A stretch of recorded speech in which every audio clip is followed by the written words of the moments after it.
2 walkthrough incomplete. And there's this stuff. Does facts does Game Facts still even look like this anymore?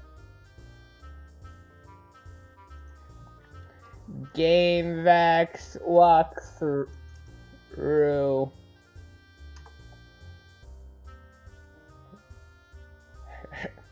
Hurdy-gurdy!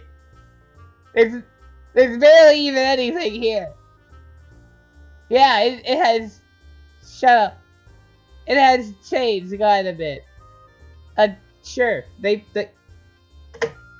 I didn't. Send.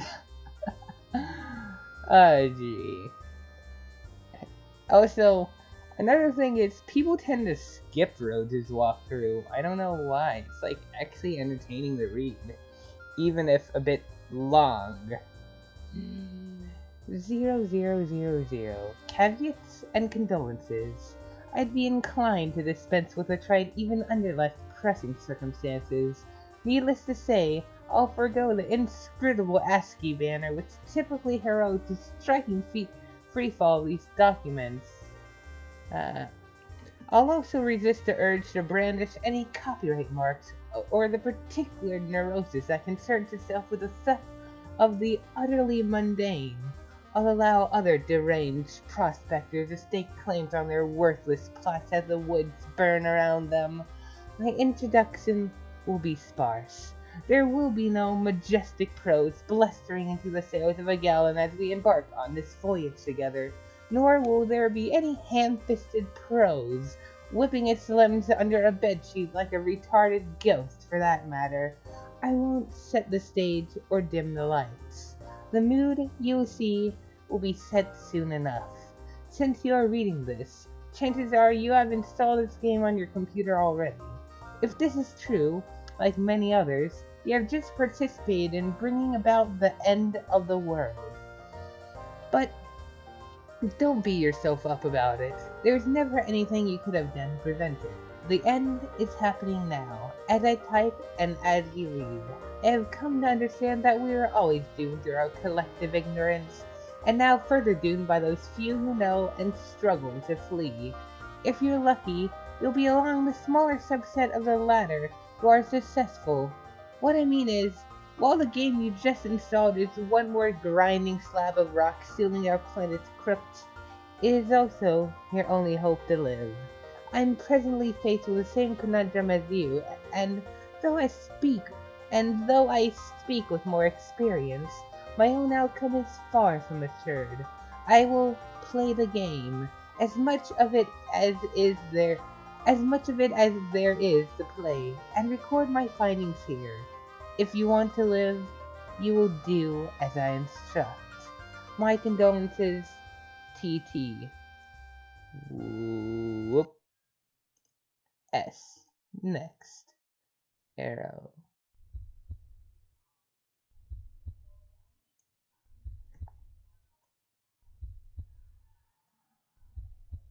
It all goes dark. Dun dun. Dun dun. Dun dun. Dun dun. Dun dun. Dun dun. Heartbeat noises. There's eyes under the bed and through the window. Thing. Looks like John is alive. His neighborhood? Not so lucky. Not so lucky at all. Next. The kernel divides. The two halves go their separate ways, leaving behind the sprite portion.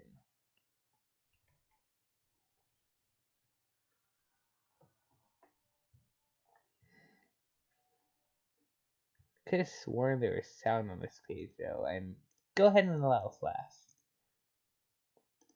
Even though they're doing a pretty good job on phasing out flash. Boy!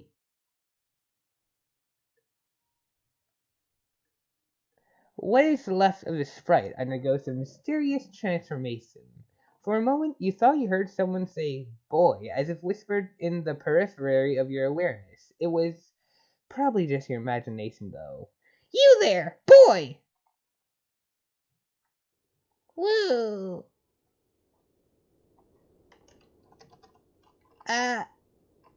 Blah. Woo, click this. To walk around, use the mouse arrow keys or WASD keys. WASD. WASD? WASD! It's the WASD keys! Click on various objects to open command menus for them. Outstanding Flash programming by Alexis Gancrow Bing Desner. Oh! We can probably keep the music on. The only actual, the reason it's S is because of these wind effects on the outside. But it adds for ambience, more mysteriosity, huh? Oh, so yeah, we can walk around. Alright, everything you can look at only has one real dialogue thing, but you can look at yourselves many times for many dialogues, like this thing.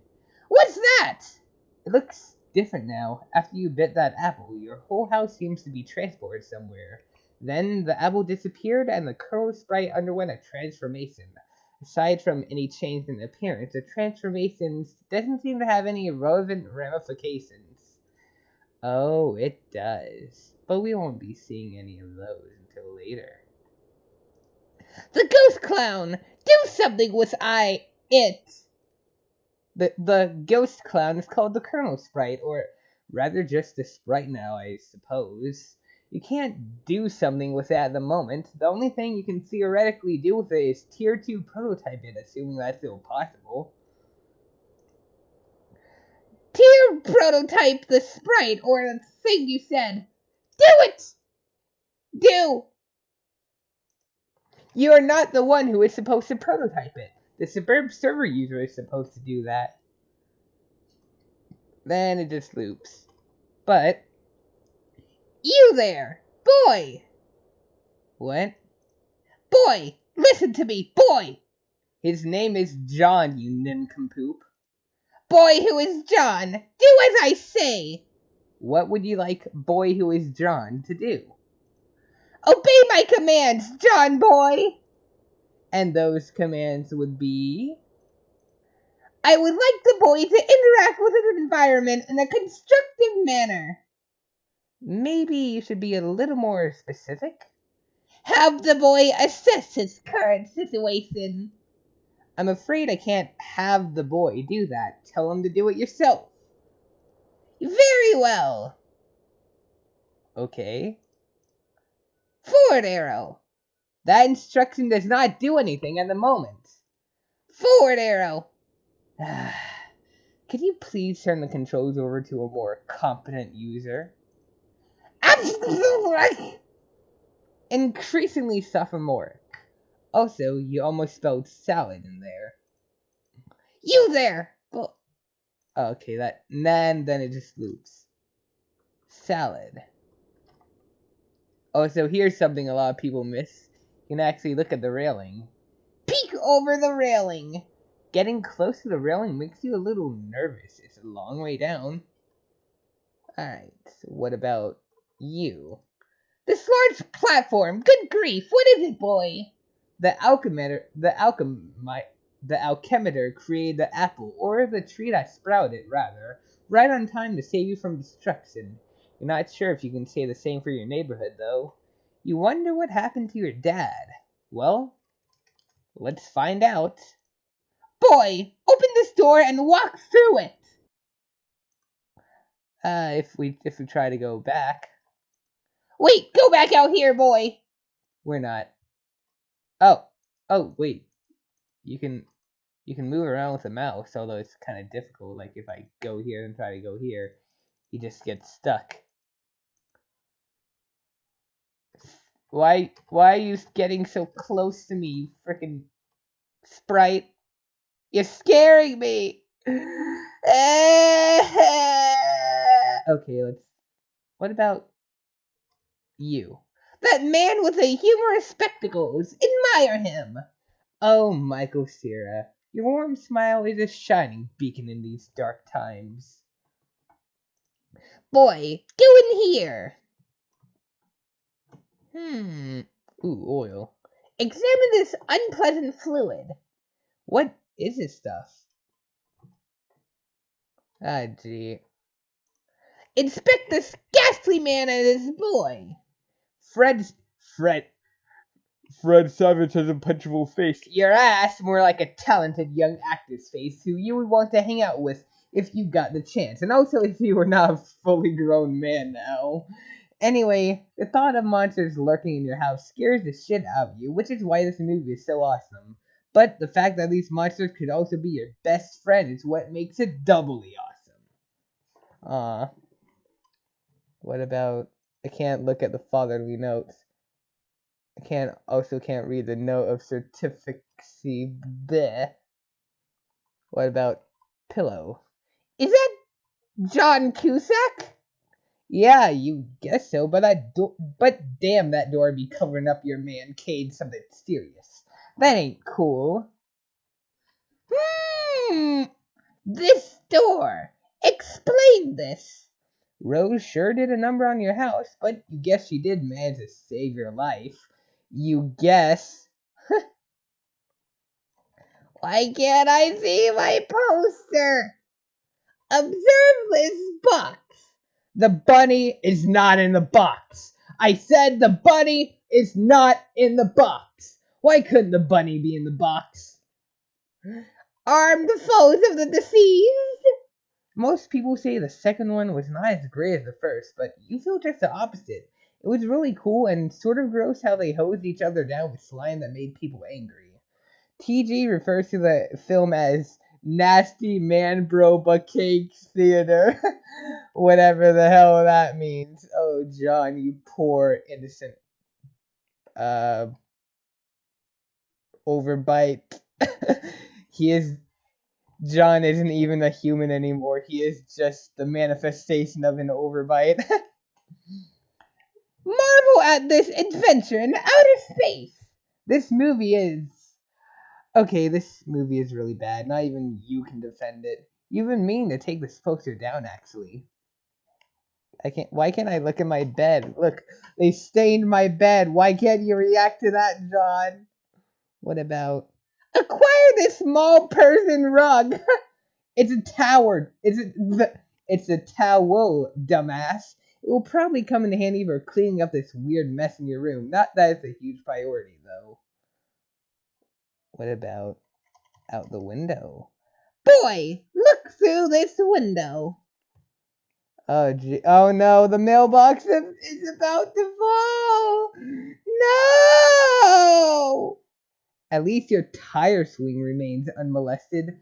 A tree without a tire swing is like a house without a surrounding neighborhood, you guess. What about computer? What about chair?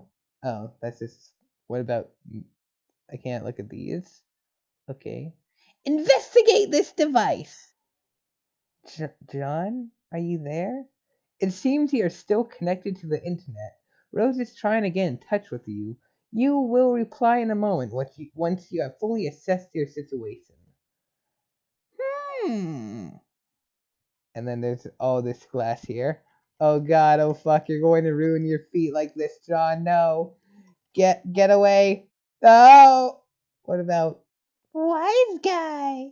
This funny man text. You should ignore it. Just looking at the cover cracks you up. What a great book. Harry Anderson is your hero, and Mike Caveney's glowing treatment of the man does him every bit of justice. You have to give this another read soon. Yes. Fun fact, this is actually a real book, but it's not... The contents are not the same as that freaking excerpt we saw earlier.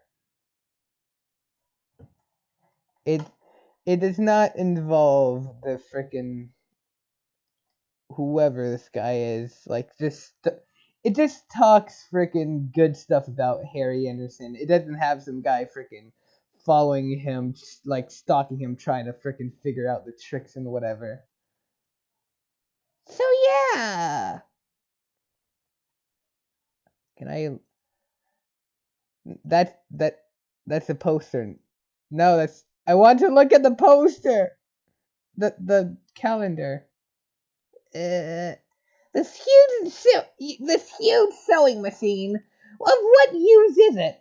The punch cards seem to contain the instructions for carving a totem of a certain shape. You guess maybe other punch cards will produce different shapes?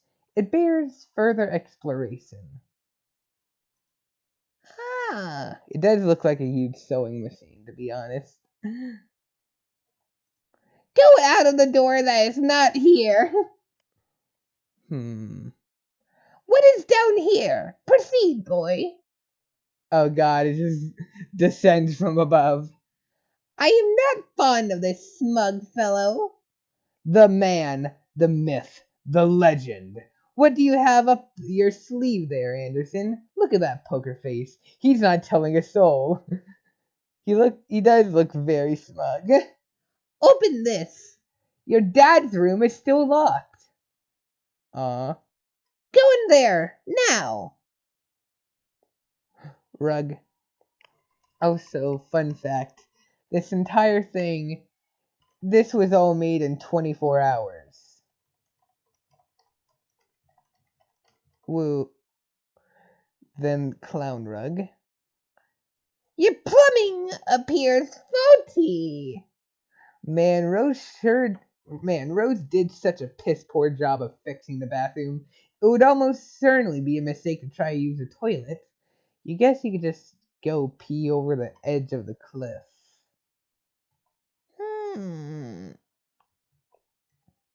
What about... I want to see mirror. Why can't I see the mirror? Peer through that window. At least your backyard was salvaged too.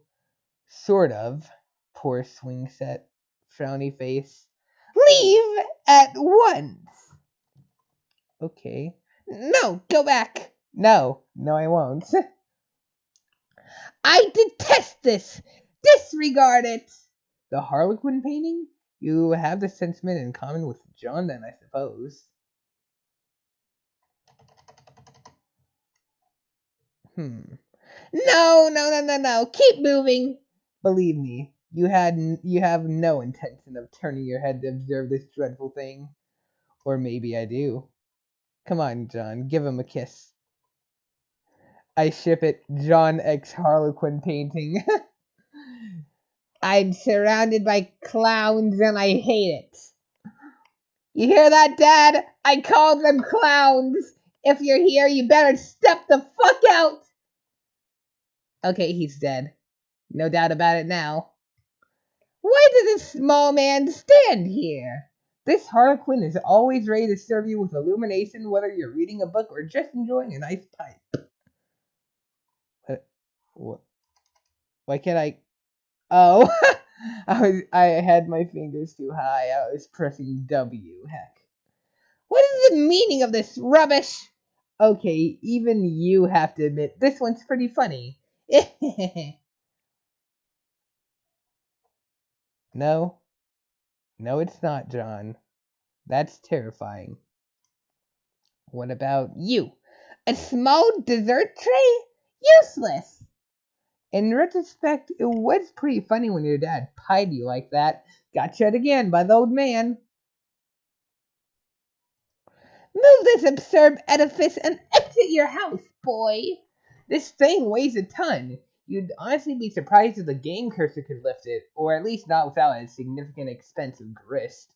Of all the places for Rose to drop the infernal thing, more than ever you feel... What's the word you're looking for? Of course, house-trapped. Well, you. Use this to reseal that opening there! If only putting the lid back on the corkscrew would undo all it's done. Alas, Pandora's tube has been opened. John hates it. Ooh. Destroy these diminutive soldiers of merriment! It hardly seems worth it to go to the bother. You doubt you could get much for them at a garage sale even. Maybe a grubby palm of pennies and a kick in the nuts for the whole lot of them. Ah, gee. Will these instruments of combat? Any one of these things would make a fine weapon, if only your strife specialist wasn't already allocated. Oh well. Oh, John, don't worry. All you have to wait for is for Act 6 to come, where you can just forget about those frickin' Philodex things. Then you can use swords all you like. I looked at this, right? Use this to seal that opening there. If only putting the lid back on the crux shooter would undo all it's done. Alas, Pandora's tube has been opened.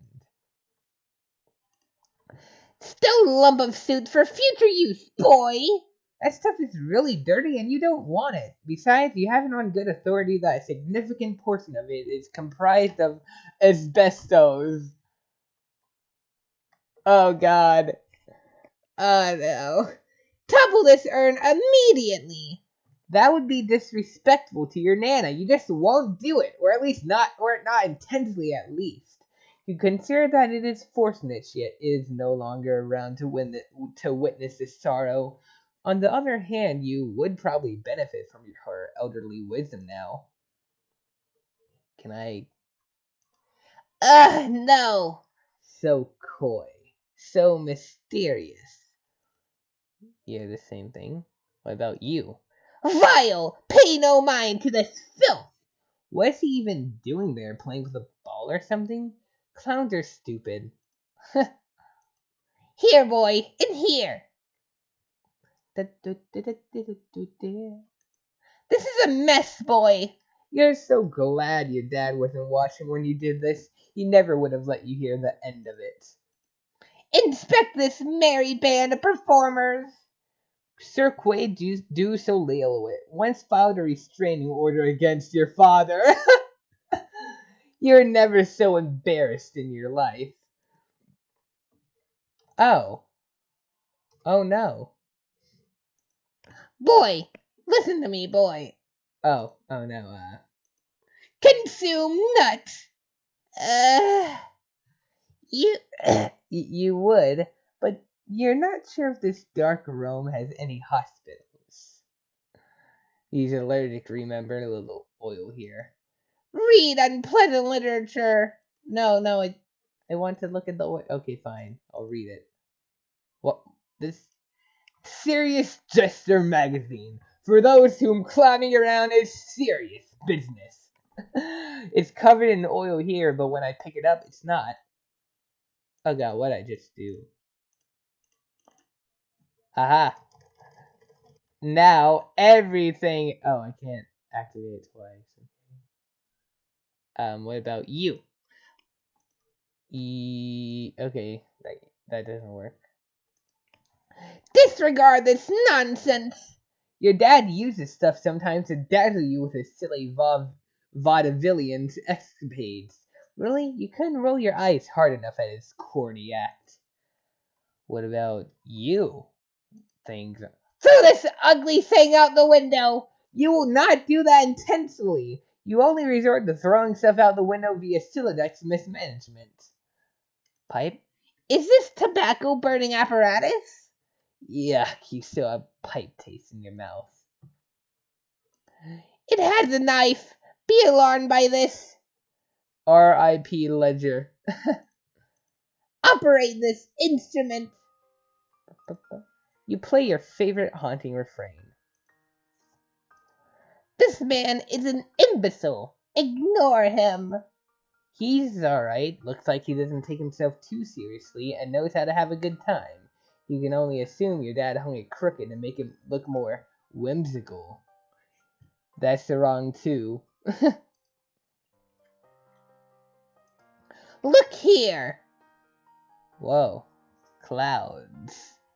As far as the eye can see. Also, you can tell this is a shitty JPEG.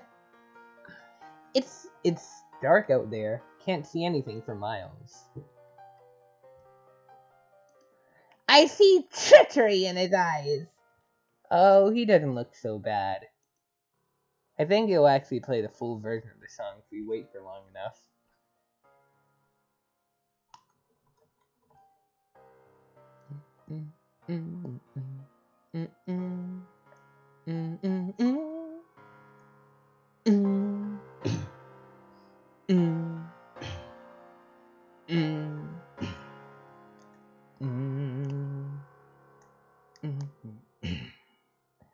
Dun dun dun. Yeah, it does play the whole thing. Seek the riches he guards below. This one offers a friendly wave, but yeah, this is really just another stupid piece of shit. Open this iron vault, boy. You don't know the combination. You don't need to know the combination. There's oil everywhere. They touched the magazine. He turned to the large room with a gross painting. Piano, keep playing. I miss you. This way, through the doors like you see in a cowboy saloon. Plunder chest. Would you like to play a game? That's a problem sleuth reference right there. Woo. What about Examine the smeared substance. Is this oil? You wonder what happened here. Where's your dad? Yeah. I can't look at the tiny little specks. Sniff vegetable. Doesn't smell like anything. This bug is too big for a young, stupid boy. Colonel Sassagers is your favorite book. Almost as favorite as Wise Guy. They are both your favoritist of all time. Cute. Simple powdered uncooked desserts. Back, ye miserable wench! Stay thy choking airborne particles of temptation. But why does he hate Betty Crocker so much, you? Pekin bowl of goo. Wherever your dad went, he seems to have left in a hurry. For all his absurdities you have to put up with, you sure wish he were here right now. Poor John. He can't even try to clean up the mess with a broom, even though that would yield no results but a broom covered in oil. Examine this artwork. Your dad was so proud when he drew this, he hung it up immediately and it's stayed there ever since. That was 1 week ago. This is proof that John's dad is a good father. This is a telephone, boy. Use it. The phone didn't work. I think I've looked at everything, so... Open this door now. Actually, wait. First... Return to the room with the dead hag's remains. Now we Open this door now. Woo. Still recording my mic? Wow. We've spent like almost the entire recording on the stage. This is no time for laundry. You're right. Thank you for being sensible about it. Can't look out the window. Can look at these. Open these and rifle through them for goods. You don't give a shit about what's in there. Probably nothing you'd be inclined to use anyway. Ooh. Exit, boy. Ambience. Let's go over here first.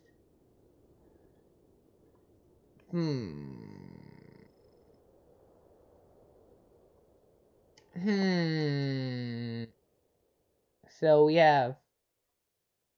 I swear there's something in a tree. Where'd it go?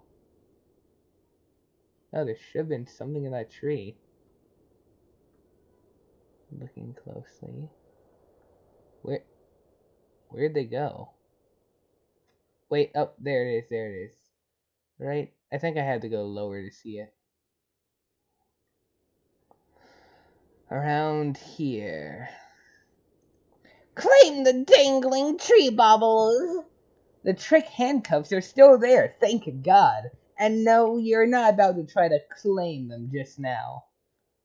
Oh, also, there's a little seeker thing up here.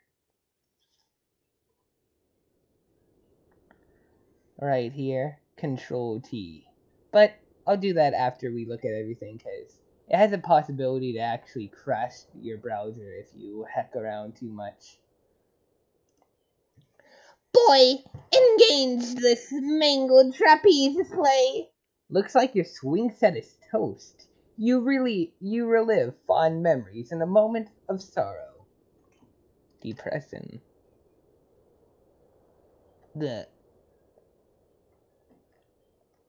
What about there's nothing this way, just eternal darkness and sorrow. Ponder lawn amusements. Your childhood nemesis, the spring-mounted pogo ride, sadly was not swallowed by the void. It will have to wait another day for its comeuppance. Aw. Why'd you fly under it? You frickin' clown. Why, look. You see? Why are you flying under it? You're defying the laws of physics and everything. What about here? Fiddle with the bright sparkly thing. That sounds incredibly dangerous. John sensibly disregards your awful advice. Good John. Best friend. Admire this wall-mounted gadget. Through some mysterious force, your house still seems to be powered even though the wires are severed. Quite bizarre.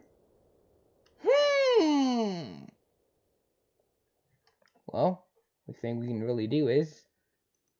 Back into the house with you. Actually, no, that is pretty much everything. Back into the house with you? Go back into the luncheon parlor.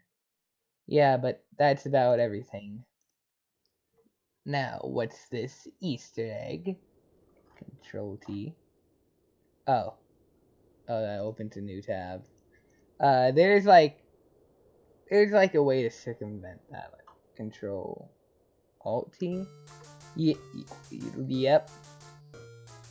What is? Yeah, what is that? But now we can literally go everywhere. If we were to go up here, there's some stuff up here. Ooh. I can't. Okay, where's the stuff? There's a chimney, but this is not safe! Than the top of the world.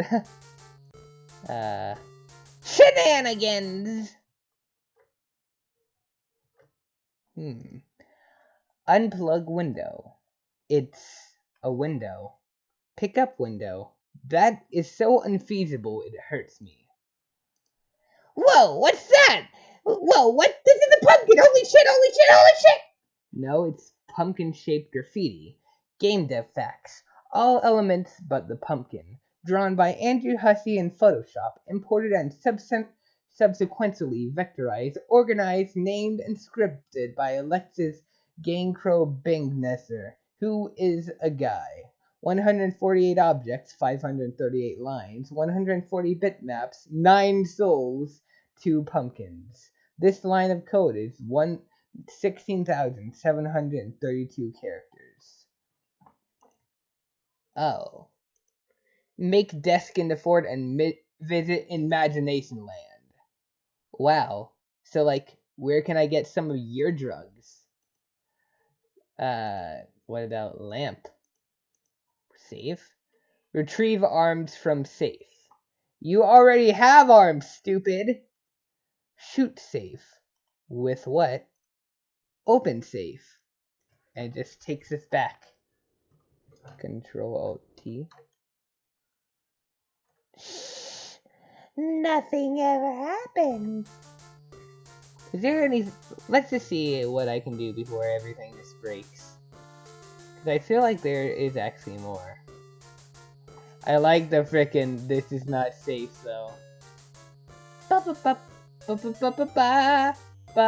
Ooh. Ooh. Gangcrow was not here. The tree, this is a really tall tree. Taller than I remember. We could go into the void, but I feel unsafe about it. You could just disappear off screen. Goodbye forever. You will never see me again. Ba ba ba ba ba ba ba ba ba ba ba ba ba ba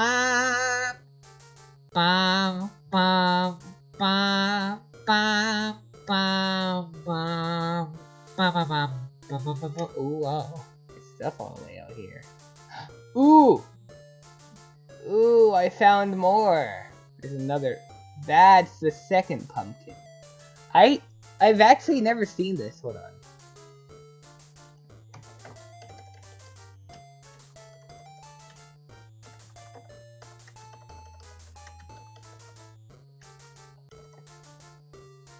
I think I need another dash. Alright, now, Morse code translator. Ba ba ba ba. Oh, two. What? Wait, what am I supposed to do with this?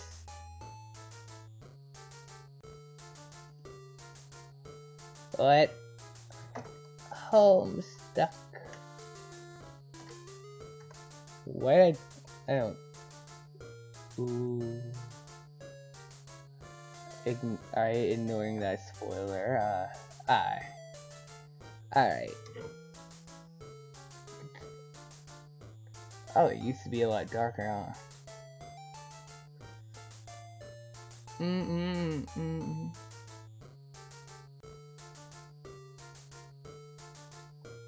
You exit tricks.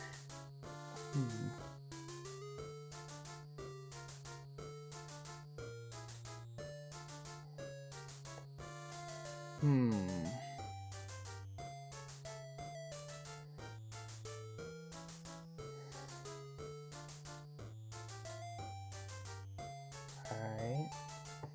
Well, what about... Is there anything else I'm...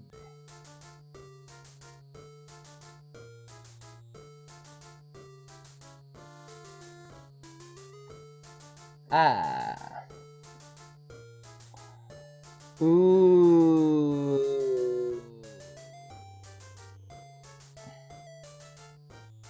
I think. Oh boy. I think I'm ready to continue. Boy, quit all this scurrying around. Because I think we'll actually get into that in this episode. For the last time, this boy's name is John. We've been on this page for like 40 minutes. Oh my god. Fine, John, return to your quarters. Better turn on music. Boosh. You go back up to your bedroom, tiptoeing around this weird petroleum-based sludge. Now, John, respond to your friend unit. John, are you there? Tentacle therapist, now an idle chum. Hey, yeah, I'm here and not dead, I think. I know, I've been watching you scramble through the house like a lunatic. You should have answered me sooner. Man, sorry. I was looking for my dad and I can't find him anywhere. Have you seen him? No, I'm sure he will turn up. We have more important things to address right now. Yeah, like, where am I? I don't know that either, but I've determined your neighborhood was destroyed by the meteor. Wherever you were transported, it saved you from the impact. I've been reading reports in the news. Over the last few days, there have been many smaller meteor collisions with people's homes around the world, and they seem to be getting bigger. Yours was the biggest they've identified so far. Wow, okay, so then I guess if this is all the game's doing, then the point is for us to save the world? Perhaps. Then we'd better get moving and figure this game out. Yes, but wait. We should retrieve your PDA yet again. It will help to keep tabs on each other while you investigate. I think I can get you closer to it if I can replenish our grist supply somewhat. There may be a way to recycle some that we already used. Okay, I'll meet you out on the balcony. Wait, Rose, one thing. What? You never even wished me a happy birthday. Hello? I was working on something to send you, but I was running late with it. I didn't want you to think I believed meager well wishes alone would suffice for the occasion. That said, happy birthday, John. Jeez, that is silly. Anyway, thanks. First, take the fabric item on the floor there. The towel? Why? Oh well, you're the boss. You capsulog the towel. What now? Do as the purple text says. To the balcony. John makes his way to the balcony per your awkwardly worded request. Wait, take that blue wobbly thing. You whimsically decide to capsulog the totem which was used to create the apple tree earlier. John, recycle the grist as was dictated by your cohort. John cannot do anything with the grist as of this moment. That's up to the suburb player. I see. Forward arrow? Yes, that will suffice. Rose deletes the perfectly generic objects. 6 units of build grist are restored to your grist cache. Next. Oh boy. Rose expends the grist to drag a new plank from the balcony in the direction of the PDA. John, run across precarious platform swiftly! John isn't sure about that. It's a long way down. Boy, I said make haste on the narrow catwalk! John is very nervous about the idea, and the strident tone of your commands is starting to make him a little upset. Fine! Proceed as your level of comfort dictates. There he goes. You cautiously walk within range of the PDA. Rose retrieves it. Now, take it. Oh. You grab the PDA, launching one of the Harlequin figurines into the night. You can kiss that one goodbye. Forward arrow! Forward arrow! Serious business. The following manners have been submitted in a frank and forthright manner for Pipe Band 413's judicious appraisal. Well, press attire. Submitting inquiry of concern over cataclysmic events. Pipe Band 413, please reply. Grayslack 66. At Pipe Band 413, status is host/wardrobe. Fedora Freak. Neighboring house is struck by flaming projectile. In light of fire hazard, evacuating house of all expensive garments. Office Urchin 11280. Good luck, Fedora Freak. Salvage as many hats as is practical. Well-pressed attire. Fedora Freak, you are in our thoughts, along with Pipe Fan 413 and his enviable collection of pipes. Fedora Freak, thank you all. Report, most hats removed from danger. Ties next. The fact that he's like frickin'... that he's just going into his burning house or something to save all his frickin'... Oh, well, neighboring house is on fire. So he's trying to save all his clothes above all else. Just one forward arrow command will suffice, thanks. It looks like you're not the only one trying to locate your father after the disaster. These boring men are uninteresting. Oh, there it goes. John, are you okay? You seem a bit tentative. I'm fine, I guess. Since I got here, I feel compelled to do these weird things I don't really want to do. By some kind of voice I can't really hear? I don't know, it's kind of hard to explain. Perhaps the early symptoms of an anxiety disorder like post-traumatic stress? Yeah, maybe, who knows? John, you don't know what that means, do you? Well, if you can pull yourself together, there are a few more things we should try, like prototyping the kernel slide again if possible. We should hurry. My laptop battery won't last forever. Okay, I will go back inside. No! Don't do that! Hop off this ledge onto that car! What? No, that sounds incredibly dangerous! Look, that's a big frown he's doing there, can't you tell? There's like a little stray pixel there. Forward arrow, forward arrow, forward arrow, forward arrow, forward arrow!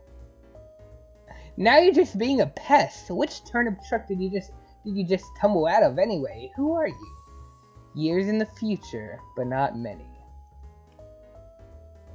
An unsealed tunnel welcomes hot desert air into its stagnant depths. Dun dun dun dun dun.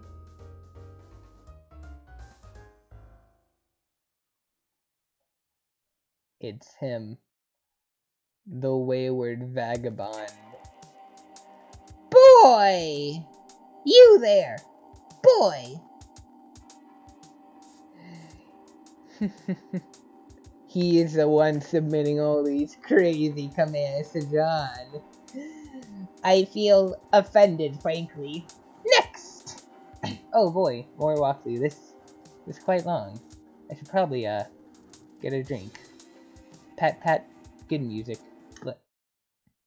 Alright, we just kind of pause. Wowie zowie existed! That is the click. I don't know how long a break I just took, but live it up. Gotta live it up. A100. An examination of the basics. Rosw's walkthrough is legitimately fun to read. I don't see why people like want to skip it. Anyway, like, actually, hold on, let me find something. Oh god, what is this? What is that? Why is there a shirtless Luigi? Anyway, and who are you? I didn't subscribe to you. I didn't subscribe to anyone on this account. Who are you? I legitimately don't know who you... Oh wait, aren't you like that person who was doing a reading of that one story thing? No you weren't. So, I don't know who you are, but anyway. What are you gonna... Oh yeah, lock this. Alright. Playlists. Act 2. If we go down here, there should be like... I don't see it.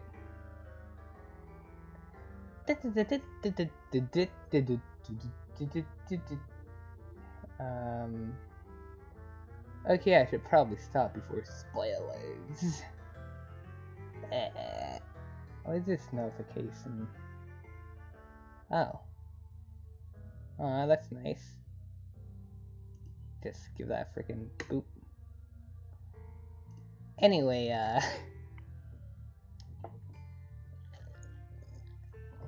what I was trying to find was like, there are comments in one of the videos with Rose's walkthrough where like, people were telling what time to freaking skip to like get past the walkthrough. Like, why? Why would you want to skip the walkthrough? Probably go ahead and get this open.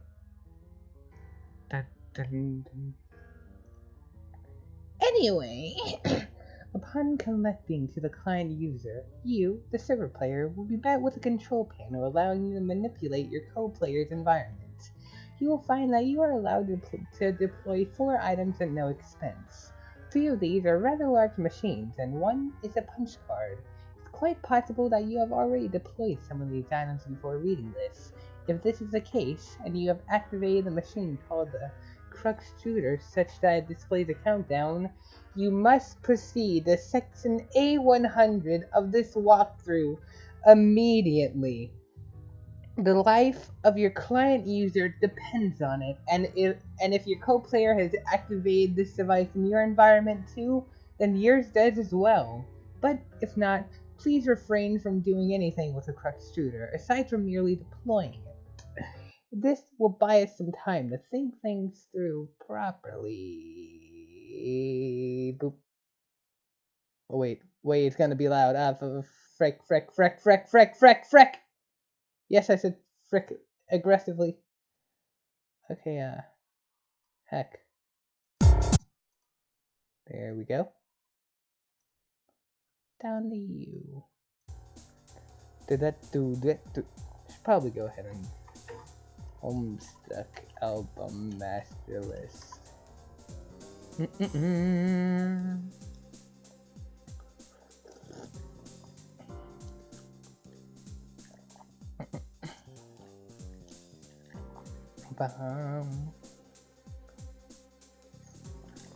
Alright. But if not, please refrain from doing anything with the Crux Shooter aside from merely deploying it. This will buy us some time to think about things properly and to go over the basics of the game before you find your soft, easily punctured head in the jaws of a lion.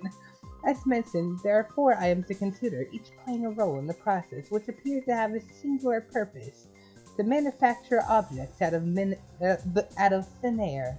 The designers of the game, judging by the language used, regard this process as a sort of alchemy. This may allude to complexities in the production process yet to present themselves. But for now, the variety of objects you are able to create remains quite limited. The items in question are the Crux Shooter, again, tread lightly with this one, the Totem Lathe, the Alchemitor, and the pre-punched card. I will describe how these devices work in conjunction with each other, and I will use the analogy of having a key made at a hardware store to help you understand. First, deploy all of these objects in convenient proximity to each other. Be sure not to block doors or pathways with them. You can always revise the dimensions of rooms to make space for them, but I advise against this, or even experimenting with the function. Doing so comes at the expense of build grist, a commodity which appears to be at a premium at the onset, and one you'd be best advised to save for later.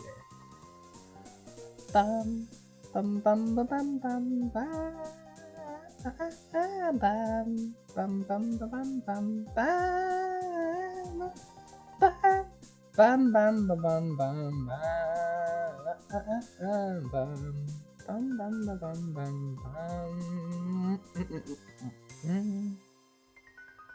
Done.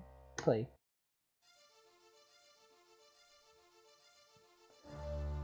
The Crux Shooter. Removing the lid signals the moment your life becomes a great whirling batshit pandemonium, somewhat resembling the chaos of an especially ethnic wedding. Somewhere, a Sal's uncle deliberately shatters china on the floor. Muddy livestock is decorated and then lost track of. The question, whose mule is this, at times can be heard over the din. This is now your reality. But aside from that, it also marks the beginning of the process I am about to describe. The countdown begins, yes. Also, an entity called the Colonel Sprite is released, but neither of these things are all that relevant to this process, to my knowledge. More on these things later. What is relevant is the unlaid Crux Shooter's ability to dispense Cruxite dowels. It will dispense at least one, though I suspect it is capable of producing more, given parameters I am not yet familiar with. In my key-making analogy, these dowels represent the uncarved pieces of metal which the hardware store employee retrieves from a drawer or a rack, and sets about carving into a key. The 2 following items are needed to do the carving. The pre-punched card. It is a simple Sodex card containing an item. there's no evidence to suggest the specific item it contains is variable from session to session. The card I deployed contains a blue apple. Yours may be different. It shouldn't matter, hopefully. Additionally, the card, as you may guess, is punched, like the one used with antique computing systems. The pattern of holes comprises data, which I believe corresponds to the instructions for creating the item the card contains. That it is pre-punched suggests there is a way to punch an unpunched card, possibly imprinting it with the data for the item it contains, though no mechanism for this has presented itself yet. But the data on the card cannot be used to create the item directly. There is a middleman. That middleman is a totem lathe. The totem lathe. This is essentially the key carving machine. It will carve into your Crooksite dowel a pattern of grooves and contours, the sort which makes a key unique. The instructions for this pattern are supplied by the punch card, which is inserted into the lathe's pre-activation to configure its chisels. Once the dowel is carved, you have a totem serving as your key, which then can be used to unlock the card item through the alchemitor. But at this point, I will diverge from my key-making analogy and switch to a barcode analogy, which is not a terribly strenuous leap to make since the concepts of a key and a barcode are essentially the same, one being a unique pattern of grooves, the other of varying black lines. The alchemitor,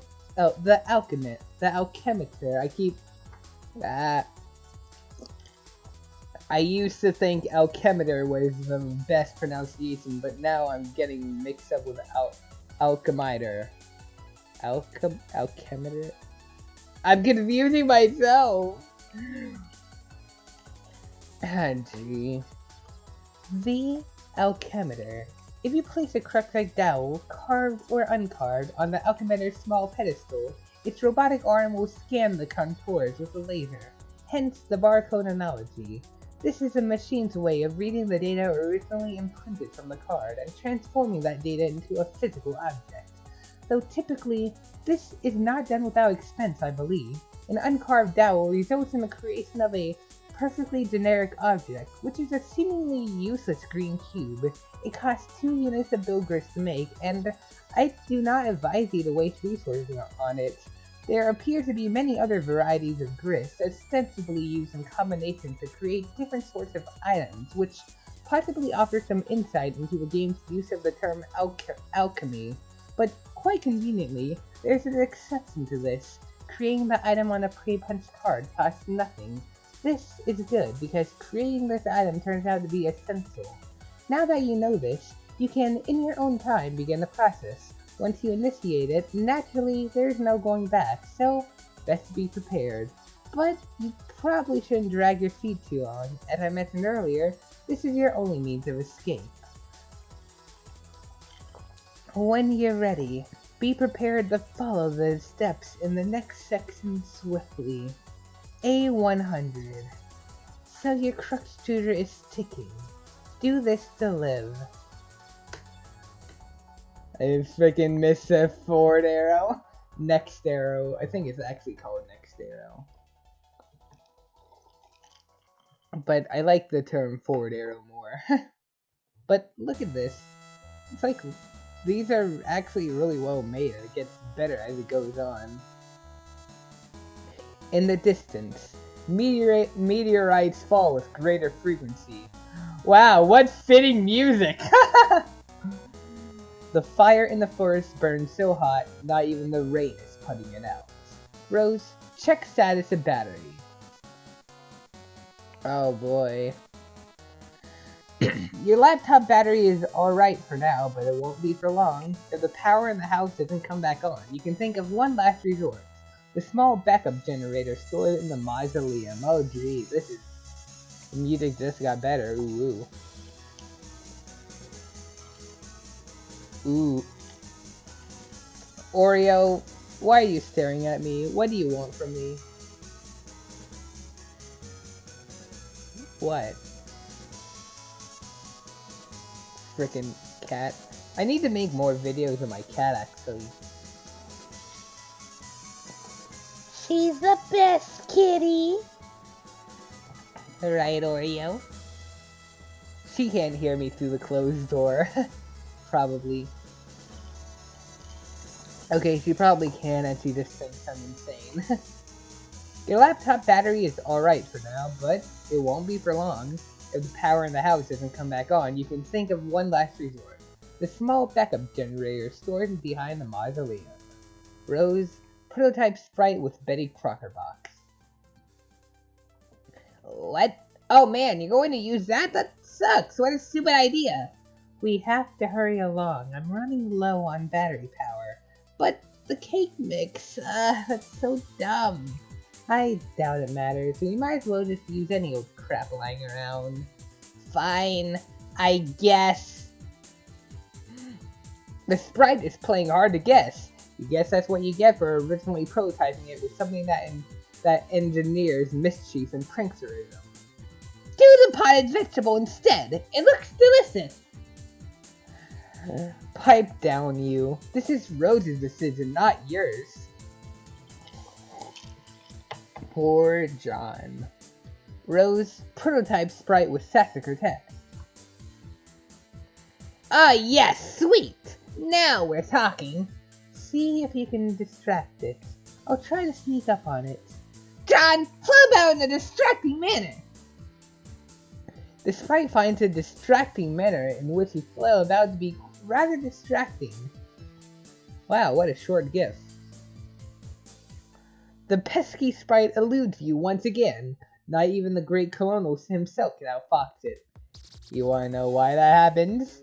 Because you stopped flailing, John! It was all your fault, John! In narrowly missing with your attempt to create the Colonel sprite, you drop the massive tome. The entire house rattles under the astonishing girth of the book. Boop. In the other room, Nana's ashes dump onto the sprite, which is caught unawares by the dousing. Inspect hag-ass incident!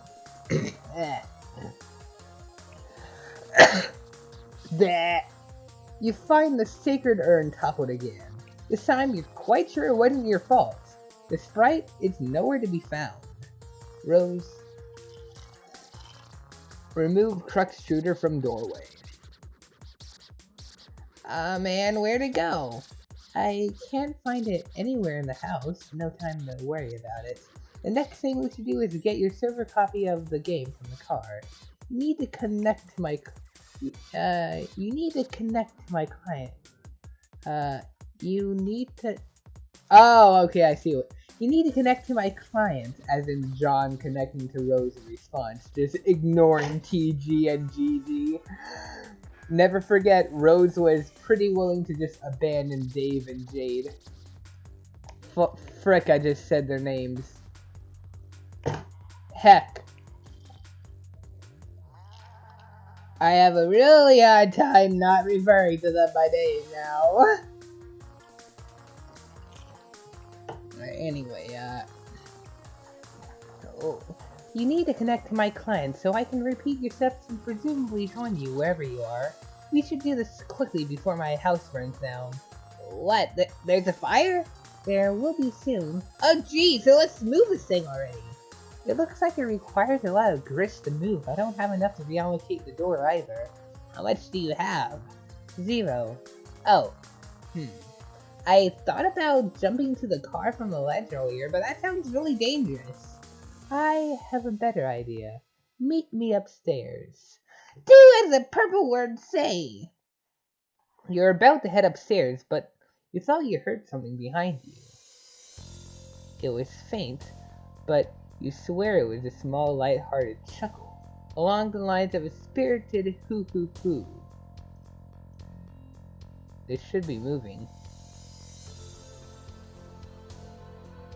I think Heck, hold on. Oh... Bleh. Alright, I'm gonna see if I can actually get Flash enabled again. I go down to here. Collide. Oh, it doesn't. Okay. There should be like something on the tops. Wait, no.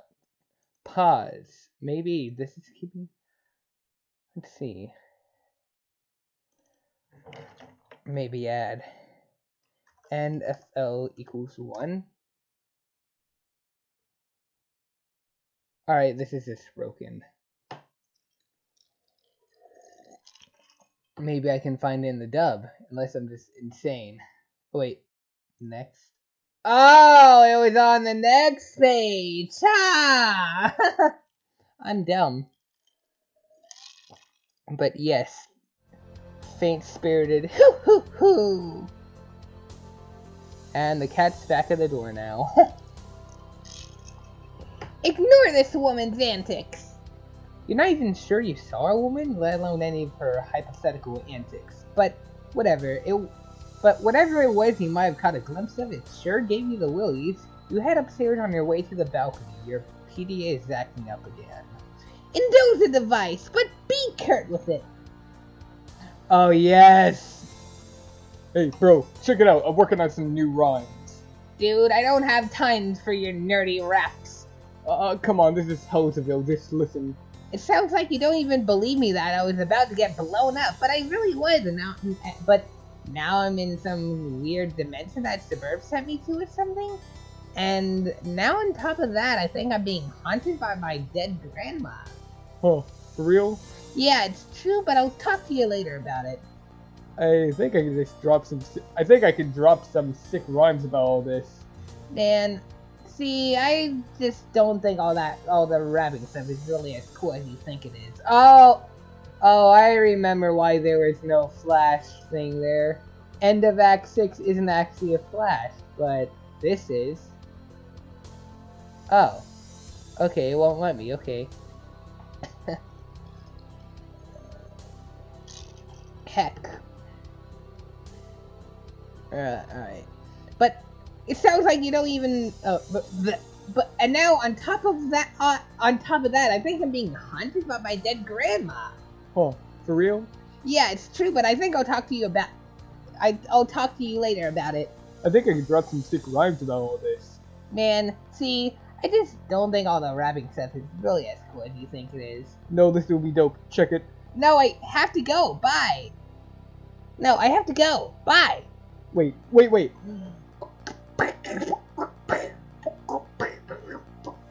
Armageddon's getting waved on us, but Armageddon armed and dangerous, sending men in space for saving us. See which player's more courageous, Ben or Bruce. Dudes, a truce. Put their blow shoots to use and up suck it. Affleck sacrifice. Whatever you suffice. Oh, look it. Bro, be a stained glass safe. Up on a cross, getting hello Christ plagiarist. Bruce like offer that crucifix. Enough of this fucking save your fuss. Restrained his ass from reclaimed reduct while abuse gimme remain dangerous. When a plan goes astray off a weird.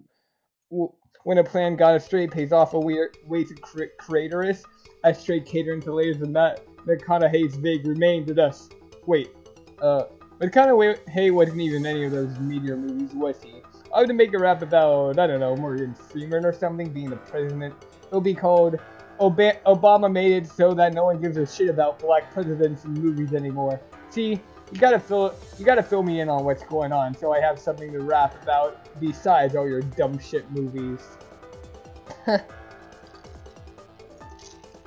Poor TG. Enough strange poetry from the red text. You head out to the balcony to find out what Rose has in mind. She is messaging you again. The purple text is less irrational than the red text. I'm lifting the car up to the balcony. Whoa, okay. Once it is up, retrieve the game. Then I'll put it back down on the driveway. But the door's locked. Then break a window. But it's my dad's car. It's just a window and this is sort of an emergency. Otherwise, I promise I'll hand you the car with velvet gloves. Alright. Rose, pick up car.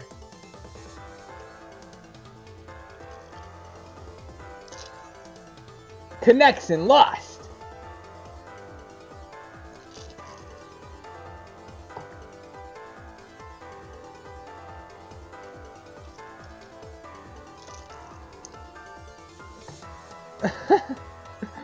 Oh god. Ridiculous folly! Inexcusable! You're inclined to agree, but hey, accidents happen. You double check your PDA to make sure if Rose is really gone. Indeed, it seems to be the case. PG is still pestering you, of course, but another chum is now logged in as well. What colors are the words that this chum says? Oh boy. Oh look, John's happy to see her. I am back! Oh, hi. I went to investigate the explosion I heard. Was it by any chance a meteor?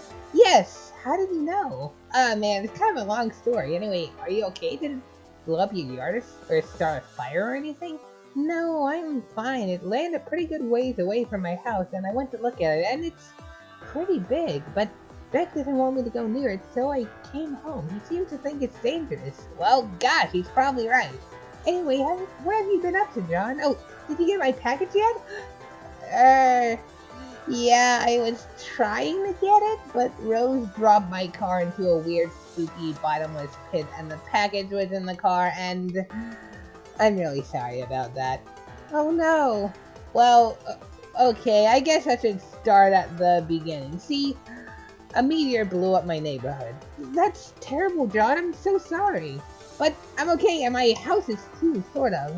That game I was telling you about, Suburb, which I was playing with Rose, sort of transported me somewhere at the last minute. But now I'm trapped here, and it's weird and dark, and I can't find my dad, and I just lost the car and my copy of the game in the pit, and I think I had to save the world from the apocalypse. Well, it sounds really crazy and kind of scary, but it also sounds kind of exciting. I don't know, John. Maybe this is your destiny. I love this song. I love this song so much. It's really good. If anyone can save the world, I think it's probably you. I think it is probably you. Wow, you think so? Yes.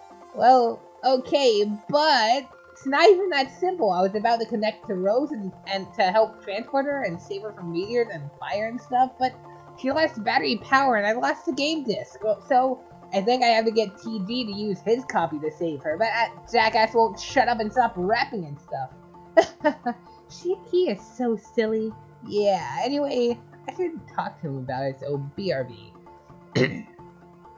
The green text was attractive. Now view the red text again. Oh god. When the film crew zooms where the president's at, I'm like, if that dude's black, I'll eat my hat. Turns out he is, so we're all damn directors got gumption. Like, we'll all flip our shit, he ain't shining his tooth or something. Go 3 man's the pace, it's not president-election, it's God ascension. In Bruce Almighty, whoops, different Bruce from the one I just mentioned. Can't explain to me why this ain't condescension to think I'll shit a brick. Not even he can convey the intention with his quick spun wit. Rather defray all this tension sit on this lap while he did widows a splint, and some guy eyes what he does and patronize, I guess Negro City, the mother of invention. Stop rapping for a second, you horse's ass! I have something important to talk about. What's up? Rose is in trouble and she needs help. I was going to connect to her with Suburb, but I lost my copy. Okay. Also, she lost battery power. If she can get back up and running, she'll need someone with a game to get her out of there before her house burns down. So, I think you should use your copy of the game to help her. My copy? That's going to be tough. Why? I lost it. It's a stupid story and I'd rather not talk about it. Should be embarrassing, yo. I thought you said you had 2? Well, yeah. One is my brother's copy. Okay, well, get his then. Alright, but he's not going to be happy about that. Whatever. Also, you might want to read Rose's walkthrough to get up to speed on this. Oh, man. What? Nothing really. All I'm saying is the girl tends to lay it on kind of thick, you know? Rose eyes. Your laptop is out of battery power. There's only one thing left to do, to make your way to that backup generator. Rose, Knit laptop cozy to shield your laptop from the rain. Aw, Oreo's like laying outside of the door. Alright. That would be such a waste of time. Besides, you already knit one a while ago. You retrieve it from your knitting bag and apply it to your laptop. You caps lock the laptop plus code. Rose, equip Grimoire to Strife Specialist. That would be incredibly ill-advised. There are some dark forces you just don't want to mess around with. There's that picture in its full glory. You put the book down. Rose, recaps log your items. You grab the knitting bag and the grimoire in that order. It's always a logistical puzzle with your tree modus. The tree auto-balances, leaving the knitting bag accessible in the root card. Rose, allocate kneading needles as Strife Specialist. You feel a lot more comfortable with these as a weapon. You're so handy with these needles, you feel like you could probably use them to fillet a swordfish. You lose a root card in the process, severing the tree. Hey, careful with all that stuff. Very fragile. You know, I would actually like a violin. Like, violins are very pretty instruments, and I did actually order a violin off Amazon, but you see, so I got it for like $40, which, wait, yeah, I think it was $40, which seemed pretty good to me for like a good an instrument like that, right? It didn't have any, so apparently to use a violin, you have to use something on a little rod so it actually plays the strings, but it didn't come with anything like that.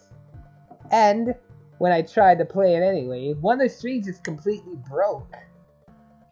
It wasn't even going that hard or anything, and even if I was, it still wouldn't break if I was going down hard, right?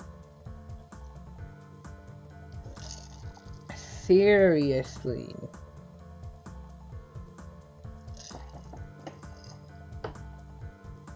So, that's the story of how I got scammed over a violin.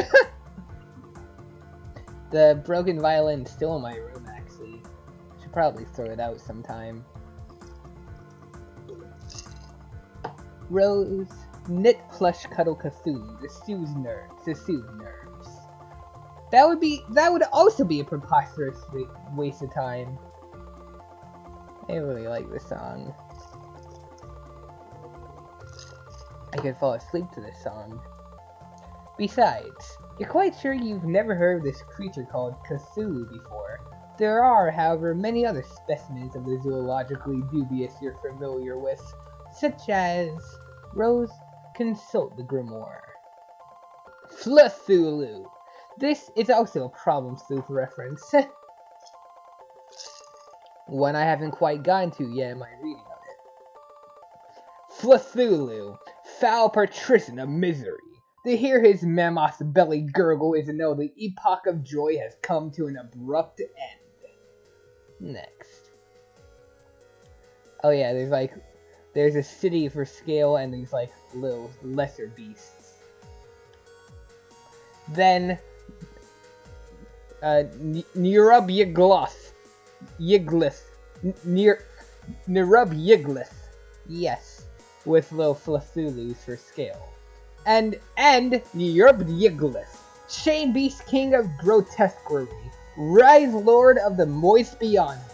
Hearing his melodious chirps and tongue clicks causes one's bones to explode. And is that what is that? The Mayan calendar? No, I don't think that is. Next. And of course, there's Oglagoth, the Deep One. This one is so huge, huh?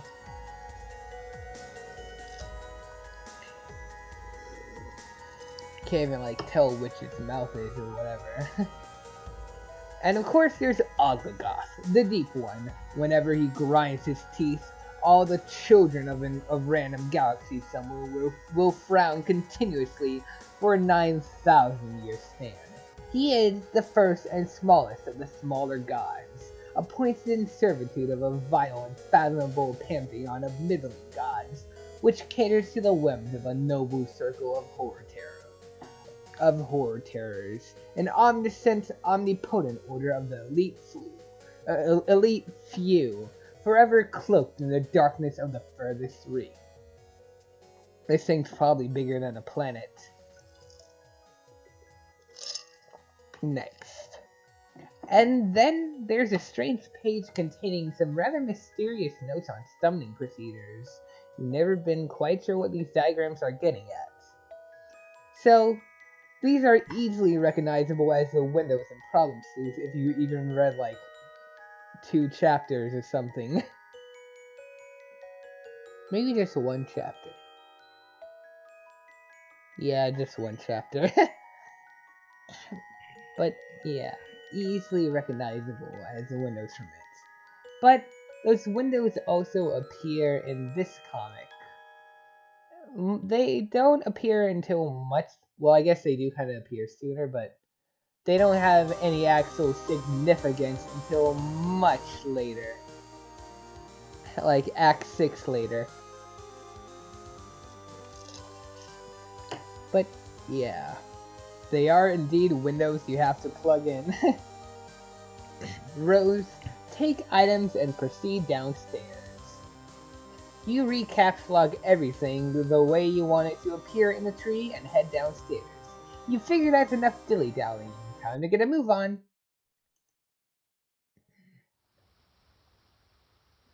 You wonder if this rain will ever let up. It's driven since the month began, perhaps long enough to forget its purpose. It no longer even knows the Asajj fire. Somewhere, a zealous god threads these strings between the clouds and the earth, preparing for a symphony it fears impossible to play. Hey, look. Look at the Homestuck fucking... If we go to more releases, we have Symphony Impossible to Play. Little referencer there. There's even like there's a violin, little forest roses in, and like the strings. Frickin' pull the zealous god threads the strings. And so it threads on and on, delaying the rays of the conductor's baton. How you hate this season. April is the cruelest month, breeding lilacs out of the dead land, mixing memory and desire, stirring dull roots with the spring rain. American sports legend Charles Barkley. Let's find out who actually said that.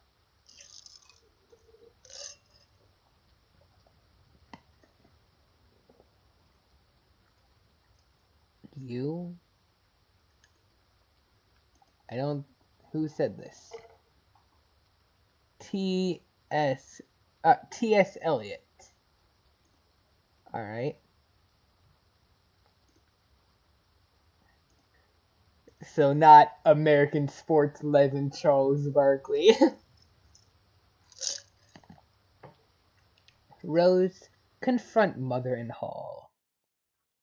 Surely your mother is lurking nearby. You should be prepared for an unpleasant Oh, psych! What?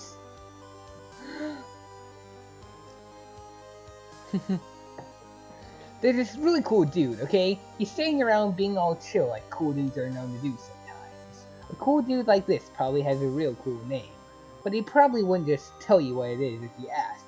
He'd be way too busy for that. Busy being totally sweet. But you could always try to guess his name, and if you were right, he might nod ever so slightly. That's a cool dude's way of letting you know there might just be hope for you yet. Enter name. Insufferable prick! This guy doesn't have time for this sort of bullshit. Try again. Dave Strider. Also the Ben Stiller shades.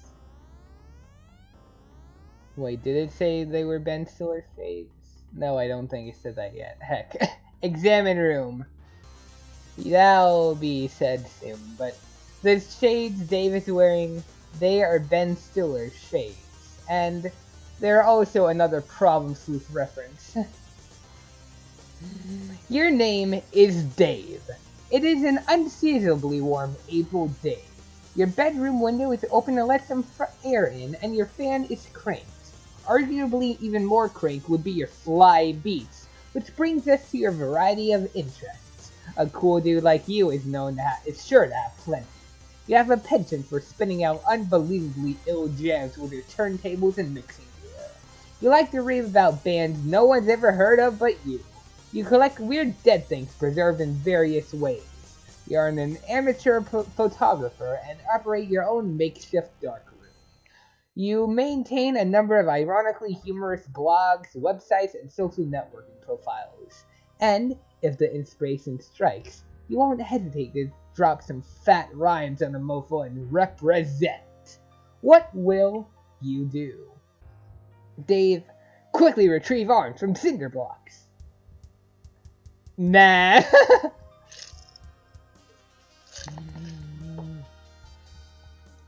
I guess all those things down here are like records and stuff. I guess. Dave, get the damn beta and save your friend's life! This notion strikes you as nonsensical. Can't imagine how a video game could save someone's life, and in any case, you're quite sure no one you know is in any danger. Anyway, these are the copy of the beta you received in the mail recently. You've labeled them with your name in bold red print to distinguish them from your bro's copies, who labeled his in kind.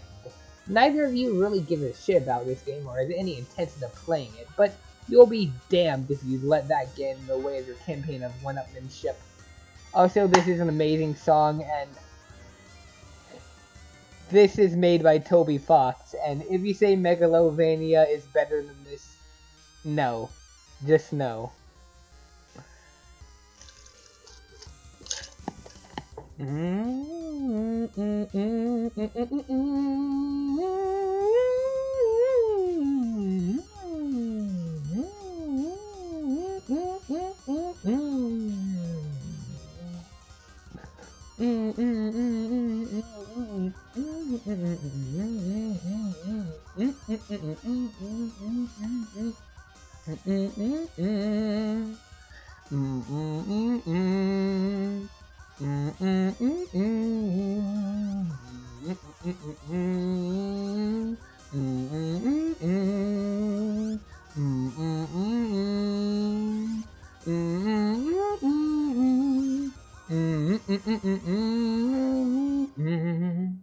That's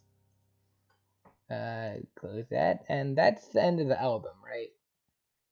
Yeah, it is. So I guess I can kind of delete those. Delete you. Delete you. Delete you. And play you.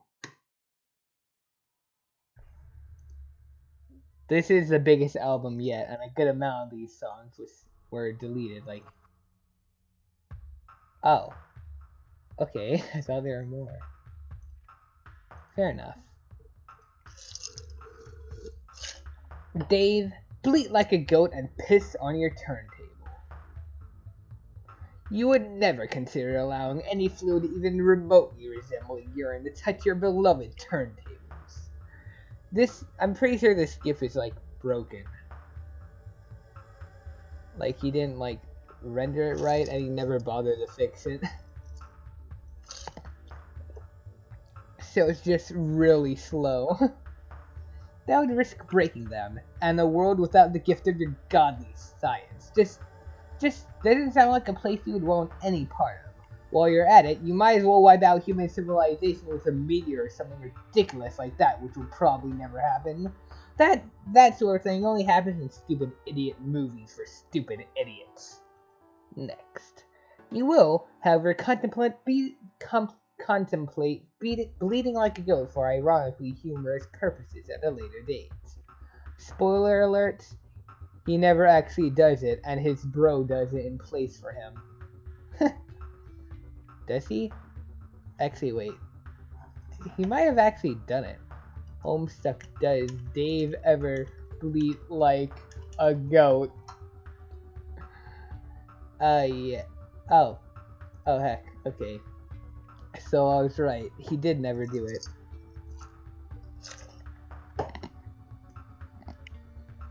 And his bro did it in place. I didn't drop anything. Quick, Dave, examine closet for a distraction. This is a closet. This is where you keep a lot of your crap. Like that box and the bottle of... What is that? Is that... Dave, check the blue box. There's a little oil splatter here, huh? This is a package that your friend John Egbert sent you for your 13th birthday a little while ago. It now contains nothing except a note and certificate of authenticity vouching for the genuine Hollywood memorabilia which the box originally contained, and which you are now wearing to be ironic but also to be incredibly cool in a way somehow intangibly related to the ironic nature of the accessory. You find it sort of exasperating to explain these subtleties to people. See, it is Ben Stiller's shades.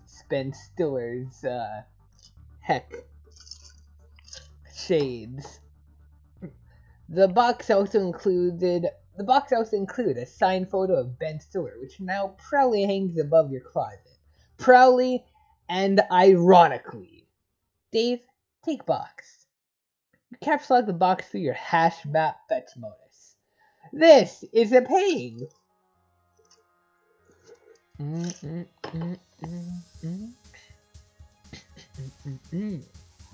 Your modus's current hash function resolves the index by valuing each constant at 2 and each vowel at 1.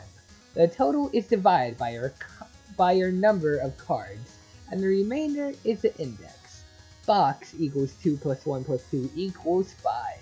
5 divided by 10 is still 5. The box is caps locked in card 5. If the number is in the 10 double digits, the remainder is what number the card gets put into. So like, say the number of letters equals the 13, right? So when that's divided by 10, the remainder is 3. So it would go into card 3. Simple as that. The box is caps locked in card 5. Dave, examine jar of unknown yellow substance in closet. Oh, gee. Ah, hell yes. It is an unopened container of apple juice.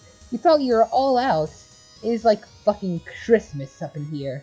This is so great. You got to tell John about this immediately. He'll be so excited. Dave, take juice. You caps lock the juice in a card 7. 2 plus 1 plus 1 plus 2 plus 1 divided by 10 equals 7. Dave, access Pestachum and Pester John. Oh boy. In addition to letting your buddy know about this outstanding juice windfall, you figure you'll wish him a happy birthday while you're at it, in your own cool sort of roundabout way, of course. Good thing you looked at that box he sent you, or you might have forgotten. You also might as well ask him about that beta. The kid's been harping about it for weeks. It would be cool if it came on his birthday. He'd be one happy camper. Next. Dun, dun, da, da, da, da, da, da, da, da, da, da. So, here we have a conversation we already read, but now I kind of want to check something. Around here, I think. Okay. Back then. Dun dun dun dun dun dun dun. Ah. Ah, they incorporate the time zones. Like, on John's side, it's 1613, while on Dave's side, it's 1813. That's cool. By the way, John lives in, like, Washington, I think, while Dave lives in Texas. I guess I won't read this again. Rose lives... Actually, I don't quite remember where Rose actually lives. I do know it's on the East Coast, as she specifically says that. But I don't remember where exactly. Dave, go online and view sites indicative of your interests. You open the Hephaestus web browser and direct it to your ironically maintained blog, where you post monthly satirical reviews of Game Bro magazine. Your latest post is a review of the March issue. Game Bro! Grand snack, fuck yeah! You can actually see this blog yourself. Sweet Bro and Hella blogspot.com, I think. Sweet Bro and Hella blog. Maybe it's Sweet Bros. Alright, there we go. WordPress. Wait. Ooh. Oh, okay, this isn't it. But, this is it. No, it's not. Come on. Here? No. I actually don't know how to find the blog now.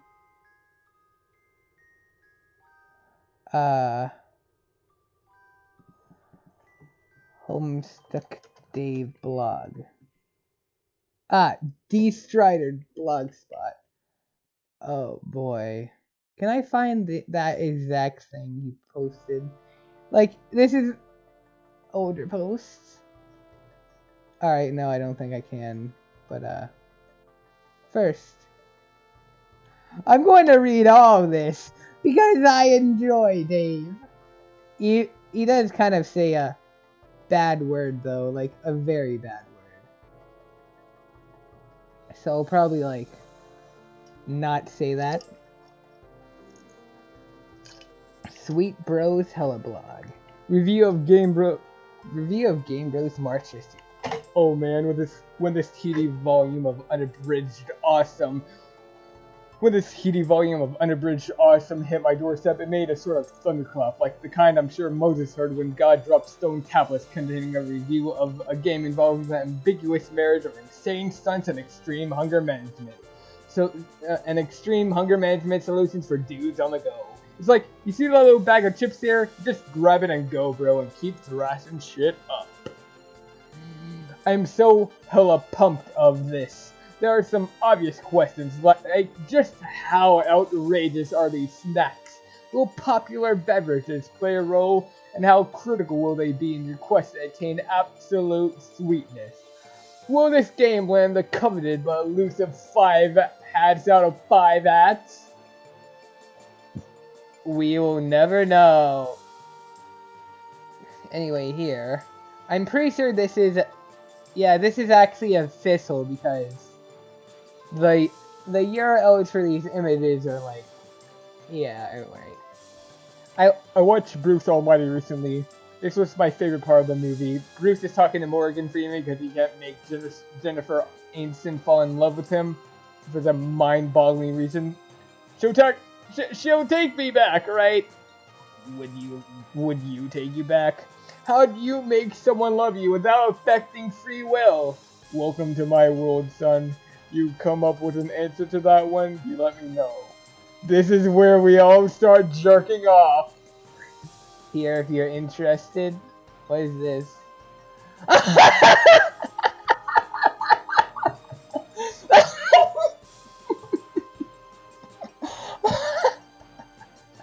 Oh my god!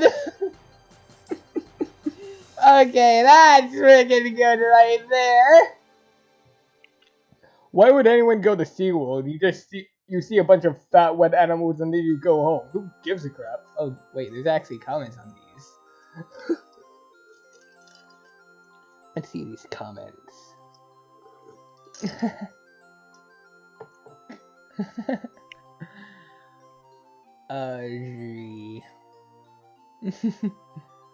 This is freaking great.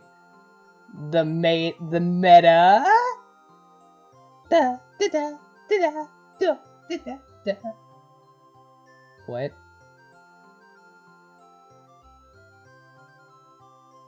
What? I don't understand.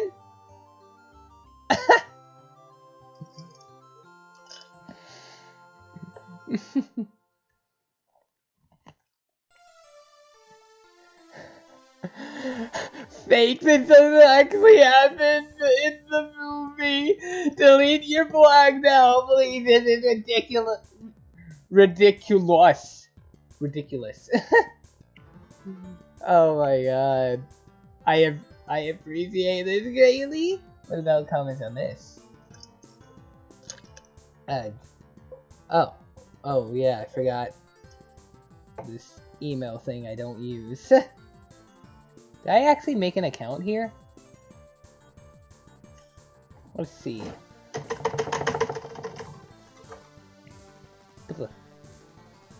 Oh, okay. Well, I'm not gonna use that account. Anyway, Review of Tony Hawk. No, not the game, just the guy. I have never played a Tony Hawk game. I've never met Tony Hawk either. I'll just go by mostly photos of him. Look at this goofy motherfucker. It looks like Kevin Sorbo had a savage face collision with James Wood. Note that I didn't say they had a love child. People who use that phrase are fucking assholes. You would never get the idea he makes a ton of dough scooting around on a wheeled up piece of wood made for little boys. Hey, Hacker Dude, yeah, you with a dude's facial properties. Can you go nabbing some sick air? And while you're up there, why don't you find a real job? Skateboards have been asserted as legitimately cool since probably Michael J. Fox outmaneuvered Biff in the 50s and fed him a world of cow shit, I think, to prevent himself from fucking his own mom. That and Bart Simpson. But Bart Simpson was never cool. No one actually thought he was cool, even in the thick of their early 90s delirium. He never actually said anything clever, and now that I think about it, he was vaguely effeminate, which would be fine, but I guess it betrayed his wafer-thin, eat-my-shorts attitude. Maybe 20 years of having your lines delivered by a woman will make that happen. Seriously, even the idiots in the 90s weren't really sure what eat my shorts meant. It's like they were aware it was a retarded thing to say on some level, albeit dimly, and let some shitty characterization slide because it was a funny show. Dear Matt Groening, being a cool kid means more than hating school and dishing out mediocre stats over the span of seven presidential terms. I don't know, this character's so old already, maybe I should start ripping Jughead a new asshole or something, or maybe a little Abner while I'm at it. What the fuck am I even doing? Then I think for approximately 2 years in the 90s, people thought rollerblades were cool, and then someone splashed a picture of cold piss in our faces and woke us the fuck up from that nightmare. A guy lumbering around on rollerblades makes it look like someone fucked with Frankenstein's shoes and asleep as a practical joke. If you're wearing rollerblades, you might as well shuffle down to the poncho and fork over your dick, because you just became so frightening to one they'll start handing out pink ribbons and masse to promote you awareness. Basically, anybody who gets bent out of shape about anything that has wheels need to be whooped briskly across the cheek with the wishbone of a huge flightless bird. Here's another one. I don't care about Miss Sunley. There's 37 comments.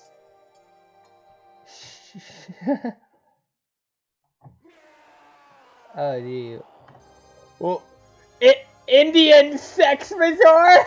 What the fuck? No? That's a scam too! It posts a comment in red, but it goes to the same freaking Indian sex bazaar. Why? No! What the fuck? Oh my god.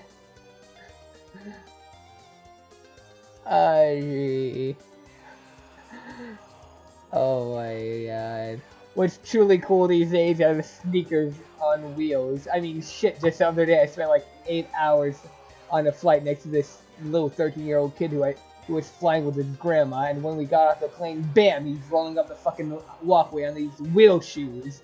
Seriously, right then my opinion of him instantly changes from insignificant dweeby kid that fell asleep and accidentally fell on my fucking arm, which was incredibly awkward because I hadn't even talked to the kid, and now he is asleep on my arm like he's my fucking little brother, into this totally sweet little bro that I'd like to chill with and roll around the sidewalks on wheeled sneakers. Oh my god. And then, this is probably my most favorite one. Some candy company ripped me off. I don't know, this just seems vaguely derivative. This links to the website, but the website's been down for like, I don't know how long. I could like use the Wayback Machine and look at it, but come on, I've almost been recording for 2 hours and I still plan to read like 50 more pages of Homestuck. Maybe 60. So, let's just continue with the blog. Maybe, what I mean is, I wish I was the one who made that website. Why is it the best of the best kind of irony is always the unintended kind? Damn it, this candy slinging jackass doesn't even realize what a fucking genius he is because he's too fucking stupid. Stupid enough to think that a bunch of sweet, street-savvy, misshapen-headed, weirdly mongoloid-looking motherfuckers is a one-way ticket to selling a goddamn tsunami of candy. I don't know where to begin with this thing. It's like trying to shake the hand of a really fat guy. What do you even grab? Enter Kid Zone. Fuck, I could write a graduate thesis on this garbage. I'm repelled just by the sheer audacity of its high-detect power grab for my contempt. At least kids is spelled with a Z. Maybe they haven't figured out how to do that in England yet. No, not with the Queen's English, but of course in one fell swoop they use that same silvery tongue to titillate the devil's squirming asshole. Okay, hang on. Paying through the grisly multimedia train wreck of an intro. Okay, okay. Skip, and the music off, okay. I wonder if that music was from the street, probably fucking jacked right the fuck off some Fly Homies boombox. Now, we need to meet the sweet cred gang, obviously as soon as fucking possible, cause I don't know how I slept a fucking wink without this posse of smug cunts taking me to school. How should I wear a hat? Okay, backwards? Whoa, slow down, are you sure it'll even fit that way? We are talking about the same thing, right? A hat. Right? Let's talk about Simon! Can I, like... downloading great videos for his... Oh my god. Okay, I can't even say for sure if cool is even what they were going for here. Reminds me of like in movies when they try to dress a drunk guy up to stand in as someone respectable to pull off a ruse, or maybe a dead guy like Weekend at Bernie's, or a retard guy who happens to be good at something but can't be no damn retard guy, or he'll be disqualified from the competition or whatever. What I'm saying is that Simon looks mentally handicapped and someone dressed him that way in the morning. Dressed him cool. Skateboard? Check. Backwards hat? Check. I guess I'm saying Simon is mentally challenged and he does skateboard stunts for applesauce. R.E. falls down. The more I look at his head, the more it resembles, I don't know, something indecent. His head is like, imagine cauliflower-eared genitalia in a hat. Imagine if you shaved someone's pubic area and if what you found underneath could make a face at you, it would basically be Simon's face. The cartoonist, I guess, believes the lowered eyelid stylistically commands confidence, but what he doesn't realize is that attribute massively amplifies the horrifying nature of the already latently grotesque. Quick pause. Yeah. Oh boy, I can't believe I've really been recording for like more than, well, I'm going to record for more than 2 hours. I thought I'd be done in like an hour. Boy, was I wrong. Anyway, the cartoonist, I guess, believes the lowered eyelid stylistically commands confidence, but what he doesn't realize is that attribute massively amplifies the horrifying nature of the already latently grotesque. Imagine if a dead guy's nutsack had eyes and the eyelids lowered at you, leaving little doubts. That sack knows the score. Fuck. Oh man, he loves working on his skateboard moves and downloading great videos. But where? Grandpa's gramophone or some uncool shit like that? No, an MP4 player. That's how cool he is. Doesn't even bother with MP3 players like what the kids these days are probably using. He skips right to fucking 4.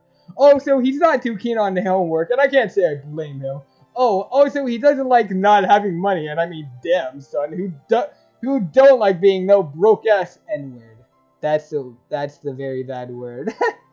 Whoever wrote this shit needs to step on the rake in a comedic fashion. Oh yeah, he's 11 years old, routing him to be the juviest, wiggeriest little turd ever to politely request a beatdown via dipshitty smirk. Oh, ever notice how if a cartoon guy had a skateboard, the wheels will never be on the ground, ever? I'm wearing myself out with this garbage and there's so much more filth to paw through. What was wrong with the guy who made this? He was digging deep trying to get at some truth about young people, I guess, to connect with these little cretins who snap up his candy. I picture him rooting around in some cheetah's cavity in his skull with a mean little seafood fork, all digging and prying, but instead of pulling out the truth, all he's doing is yanking out a little white fleshy bits that go awesome with butter. I'll talk about this later. The black guy. Oh god, I gotta talk about the black guy. Oh my god, and look, they have desktop wallpaper. Just point me to the nearest pantheon of dicks so I can suck every last one of it. Every last one for it. Jeez. More tone. Tony, I got your back, bro. Dane Cook is ugly. I was watching Good Luck Chuck because I hate myself, but that's another story. This guy is hideous. I wonder why I never noticed how ugly he was until I saw this movie. The problem may be exaggerated by contrast with Jessica Alba on the same screen because she isn't too hard to look at all, but damn. He has a strikingly hateable face. I get the same feeling when I'm watching some movie magic behind the scenes thing, and one of Jim Henson's wizards shows off some latex goblin head he made and sort of beams with fatherly pride like he outdid himself with this one. I think his old demeanor and tired shtick and his rubber-limbed histrionics don't help. I was kind of thinking while watching this hog slop that Dane Cook is really like a very, very poor man's Ben Stiller crossed with a very, very poor man's Jim Carrey, which is weird because those guys are already poor man's versions of other guys, but I can't really think of the guys now. Maybe they don't actually exist, but rich folk are just kind of weighing around in the open. Which would make Dane a guy slayed for the utterly fucking destitute. Dane Cook is like part of an emergency relief care package for a third world nation, but then it turns out they don't want him. Dane, don't make any more movies. And then some comics we'll get into soon. This is a 10-part series. Sometimes when you want to get your nacho on, there's some shit that you just don't need, so this is a shout out to that. Also, this is a 10-part series, maybe. Sweet Bro and Hella Jeff. We'll be getting into that very soon. Then there's 2. Just 2. The last post he ever made. I wish it was awake. UTF still posts here. Oh my god, that's timing. My life, this fucking loser. My life has gone off the fucking rails. This is the unfunniest shit I've ever fucking seen. I've been laughing at it for the past 8 minutes and I've gone fucking blind. Macaroni and chums. Why? But yeah, that was a blog of Dave Strider. There's really nothing else like that I can think of. You've been meaning to write a review for the latest issue too, but you've been sort of dogging it. Something about the game they're reviewing this doesn't strike you as right for satirical purposes. Next. In a new tab, you open another one of your sites, a webcomic ironically maintained through a satirical cipher vaguely similar to that of your blog. It's called Sweet Bro and Hella Jeff. Oh boy, this is fitting music for what we're getting into. I'll read into the non-show arc, I guess. Wait, how far is the non-show arc? I don't... Alright. Comic 15. Sweet Bro and Hella Jeff! I can't wait to be a useless piece of shit all day and play all these games. Fuck! I'm falling down all these stairs! I warned you about stairs, bro! I told you, dog! It keeps happening! I told you, man! I told you about stairs! This is the worst comic you'll ever see. Sweet Bro and Hella Jeff. Bro? Yeah, dude. Where are your pants? I took them off because I was banging your mom for a minute there. And now you are banging her! Sweet Bro and Hella Jeff. Today, I put jelly on this hot god.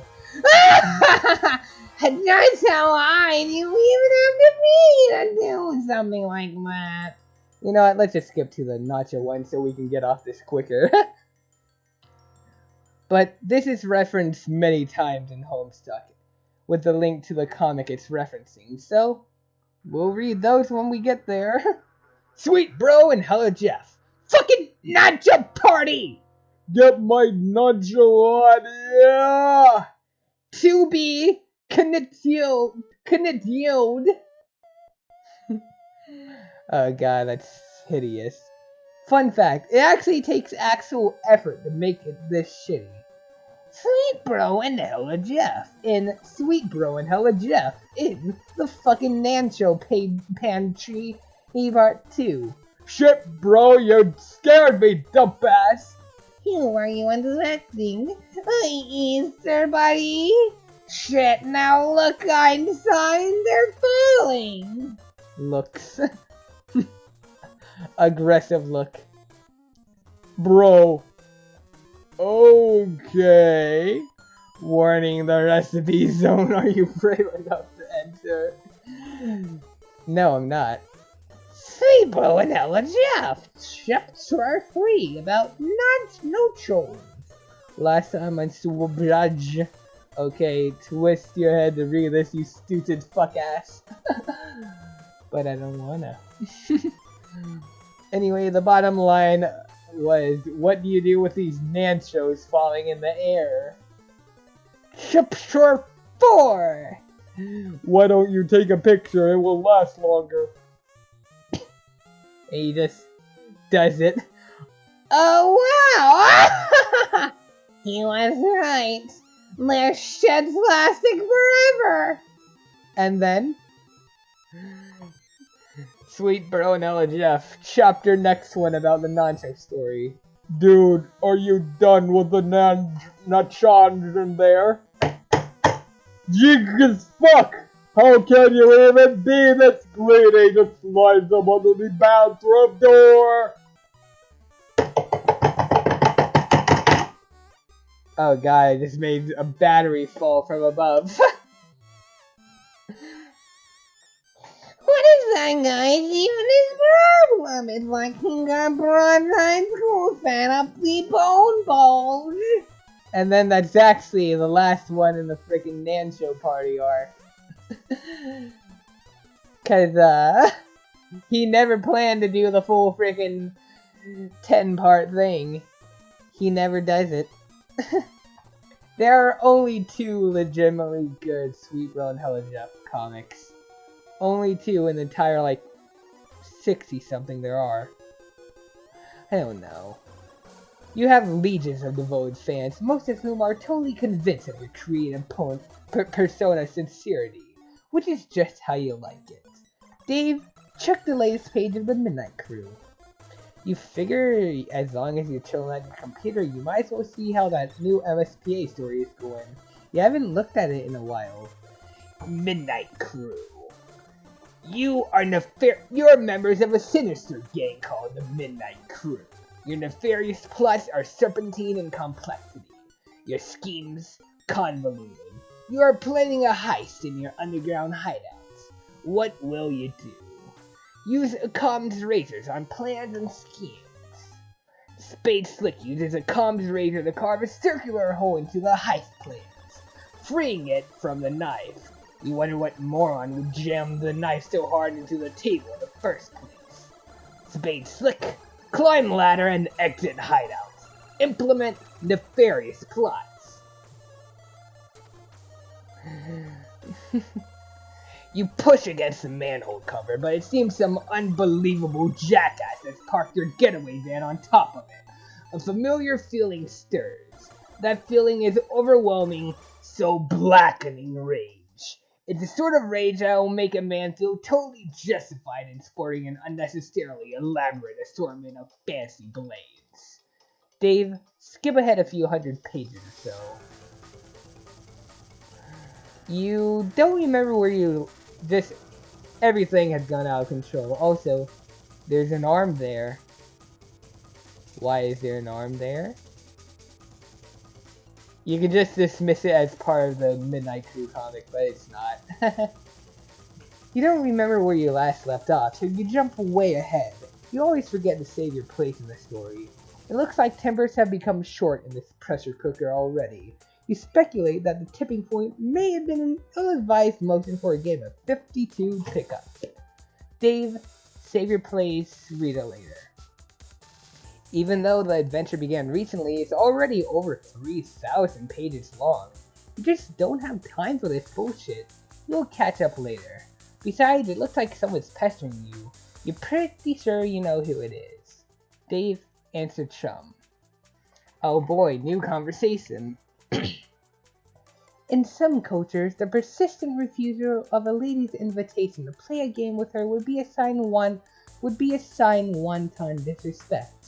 Either that or flagrant homosexuality. What? Oh no, look, I'm busy, okay? I've got a lot of shit on my plate. I'm sort of a big deal, okay? I know. Sometimes I wonder how you're ever allowed to pay for meals in restaurants. It must be hard to keep a low profile when you're always overhearing odd voices whisper, "It's that guy who has a blog." Seriously, dudes be worshipping me left and right. I can hardly walk down the street without stepping over torsos of the prostrate. Navigating the urban landscape, I'm sure, is difficult enough without an obstacle course of differential flesh and skyward asses. Perhaps adapting the art of parkour to your unique environment will help? Yeah, I mean, damn, like, there's a scruffy little shit on my feet, an orphan or something I don't know, face flushed on the pavement. I'm like, dude, you listening for a stampede of buffaloes or something? He braves to look at me, then gives my shoe a little kiss and scurries the fuck off. Heavy as a crown. Yeah, not kicking Oliver Twist in the fucking face every day is my gift to the world, I guess. Breathtaking magnanimity. Among other things, I just give and fucking give. Indeed. Nary a jewel tumbles from your wish box of daily exploits, which I imagine does not sparkle. Oh, for fuck's sake, you're just lobbying for me to play that dumb game. Baseless accusation. Look, I am telling you, Egbert is all about that game. He will play it with you and probably be tickled retarded about it. I know this very well. I cannot hasten his mail's delivery, however. Yeah, I'll hassle him some more about it. And look, how about this? If you ever find yourself in the position where your life depends on me playing that piece of shit game, then I'll play. Will that make you happy? More than you know. It perfectly mollifies my grief over the demise of chivalry. Oh hey, John, what are you doing? Stop doing nothing! Meanwhile, in the present, in a place where the present may be a concept of dubious merit, John is spacing out. Bump, bump. But a vague and forceful thought jolts him to attention. Or maybe it is that bumping sound coming from the other side of the door. What is that? Forward arrow? A thick, unpleasant fluid pools from beneath the door. troubling. Investigate this. There's a trail of this fluid in the hall leading to your room. Oh boy. Looks like we won't find out what's happening here for a while, huh? Dave, play some hauntingly sick beats. You've had enough of the computer for a while. You feel like you've been messing around on it all week. It's time to get your jam on. You pull up to your trusty Akai MPC 1000 sampler and prepare to get sick nasty. How long have I... Oh, gee. Here we actually have a left knob volume for... Wait. Oh. Ooh, these. Ooh, you can...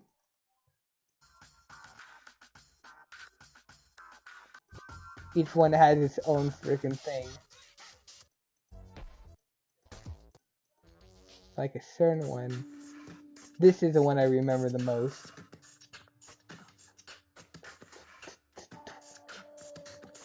And then you can... But there's also a little secret. Little secret, huh? Come on. Here... So these used to like... I think it would actually like... I don't know. But these are secret things we have. Ooh. That does nothing. That is nothing. But this should also do nothing. But some fans actually managed to like hack this thing to like get it to play a certain thing, and now it's stuck on. John, do the windy thing. John, do the windy thing. John, do the windy thing. Do the windy thing. John, do the windy thing. And it's really low quality. John, do the windy thing. Do the windy thing. John, do the windy thing. John, do the windy thing. John, do the Bum bum bum bum bum.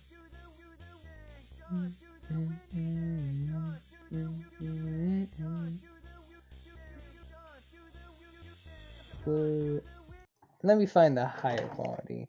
John, do the windy thing song. This is beautiful. While that plays, Homestuck flashes wiki. Bum bum bum bum bum. Why do I have another note? Like, ooh, the person.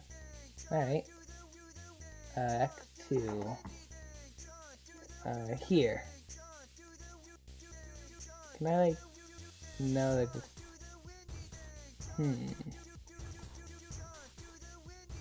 Huh?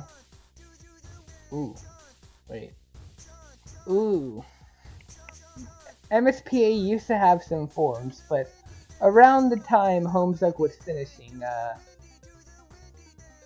the forums kind of shut down. But what is this? What? Oh, I think I'm... Is this... This is the right thing, but this... It's not what I'm looking for. What the heck? This... What is this picture? I'm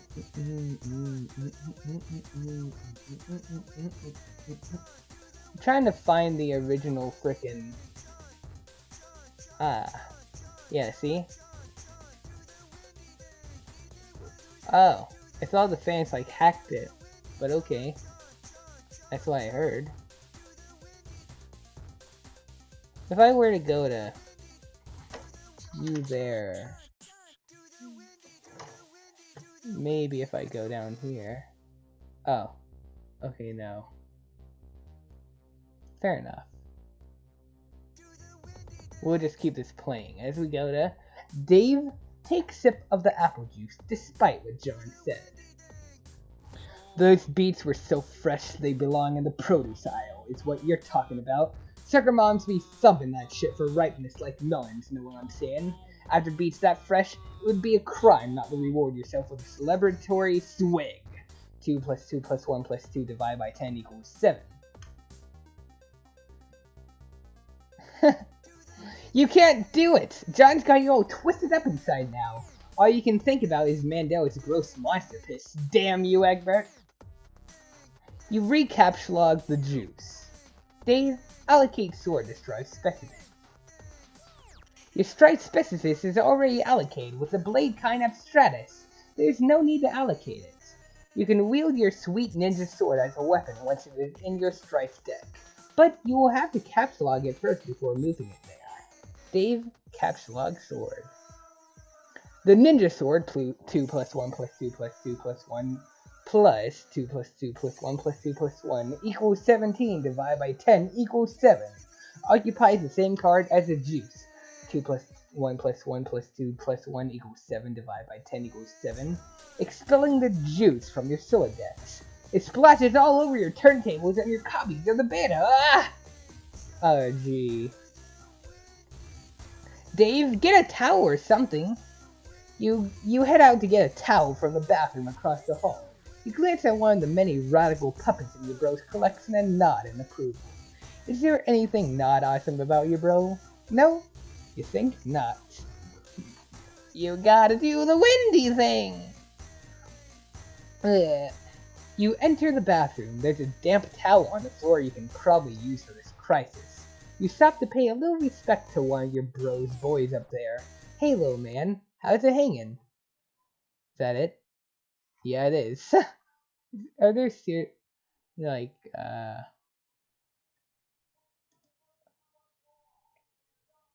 oh no. Oh god.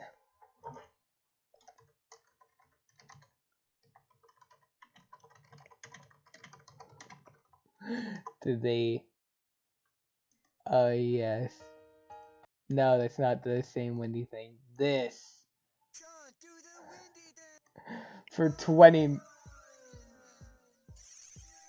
Oh my god, it's rotating. Oh my god. The Homestuck fandom is truly a beautiful thing. Oh boy. Oh boy, that's something we shouldn't get into yet. Oh yeah, I forgot I had this open. You enter the bathroom. There's a damp towel on the floor you can probably use for this crisis. You just have to pay a little respect to one of your bro's boys up there. Hey, little man, how it's hanging. This is probably the least creepy puppet in the entire house. Dave, well, apartments. Dave, caps lock damp towel. You take the damp towel, 2 plus 1 plus 2 plus 2 plus 2 plus 1 plus 2 plus 1 plus 2 equals 15, divided by 10 equals 5. Spelling the box, 2 plus 1 plus 2 equals 5 divided by 10 equals 5. Dave, search the bathroom for something slightly less damp. Nah, you just decided to wring this towel out onto the toilet to make it less damp. It is now just a towel. 2 plus 1 plus 2 plus 1 plus 2 equals 8 divided by 10 equals 8.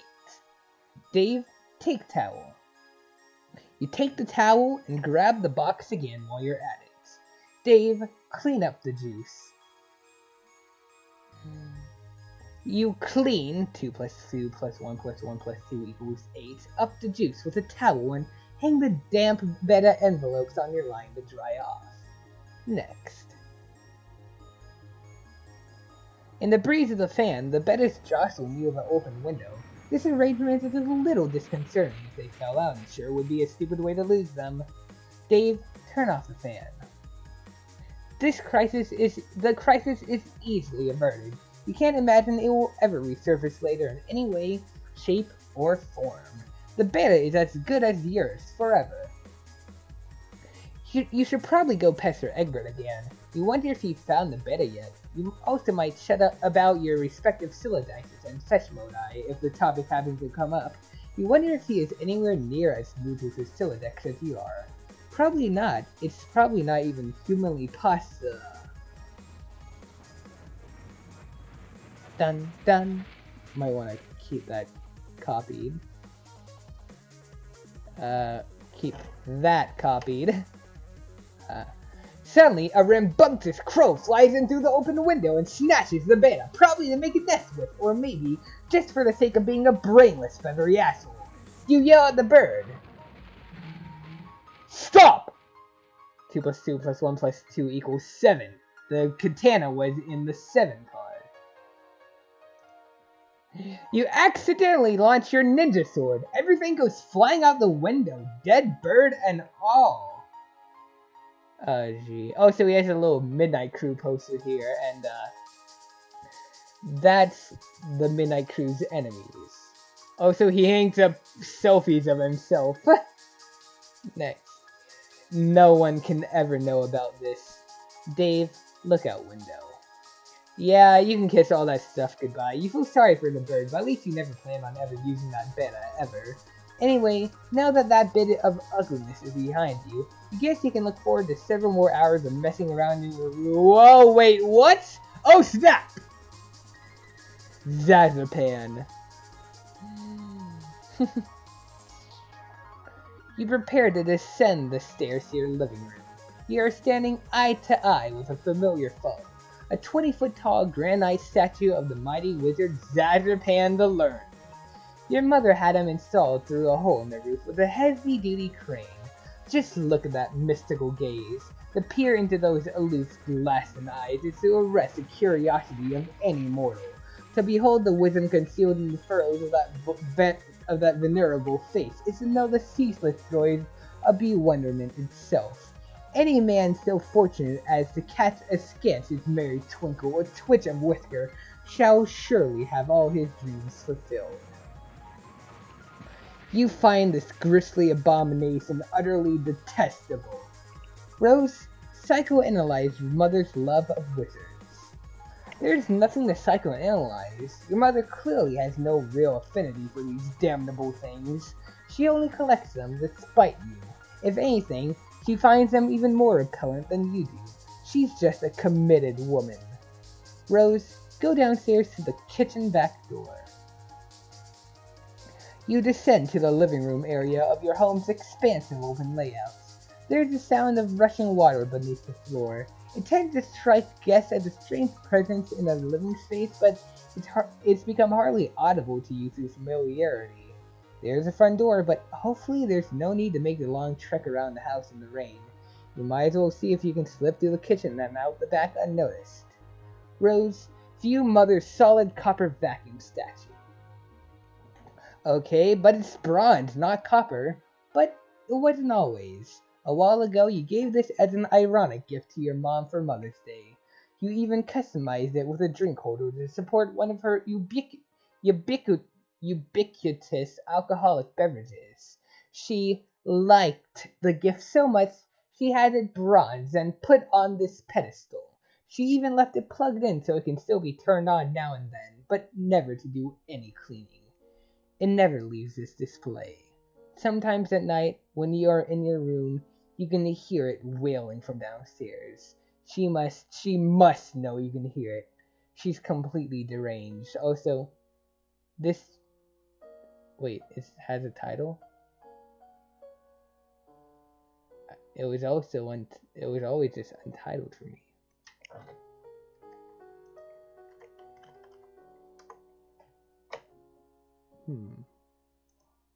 This is a really good song. One of the most emotional songs in the entirety of the Homestuck soundtrack.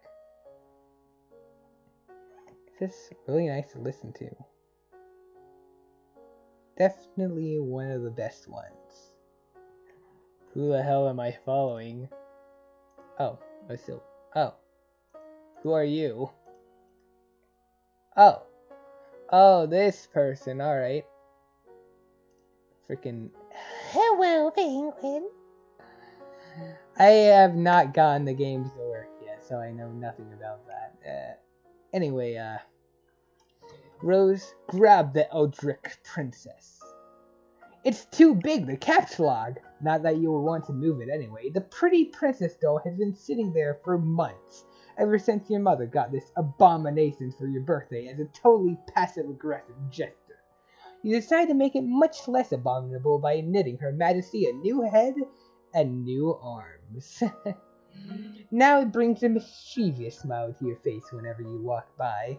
Your mother hasn't removed the doll yet, and probably never will. She would never be the one to blink first.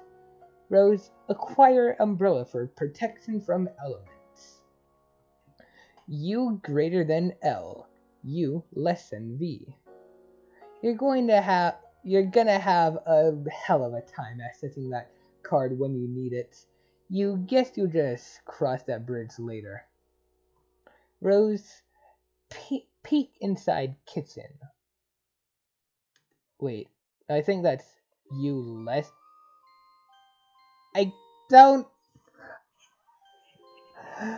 I don't understand these symbols, okay? I keep forgetting whenever I find out which side means what.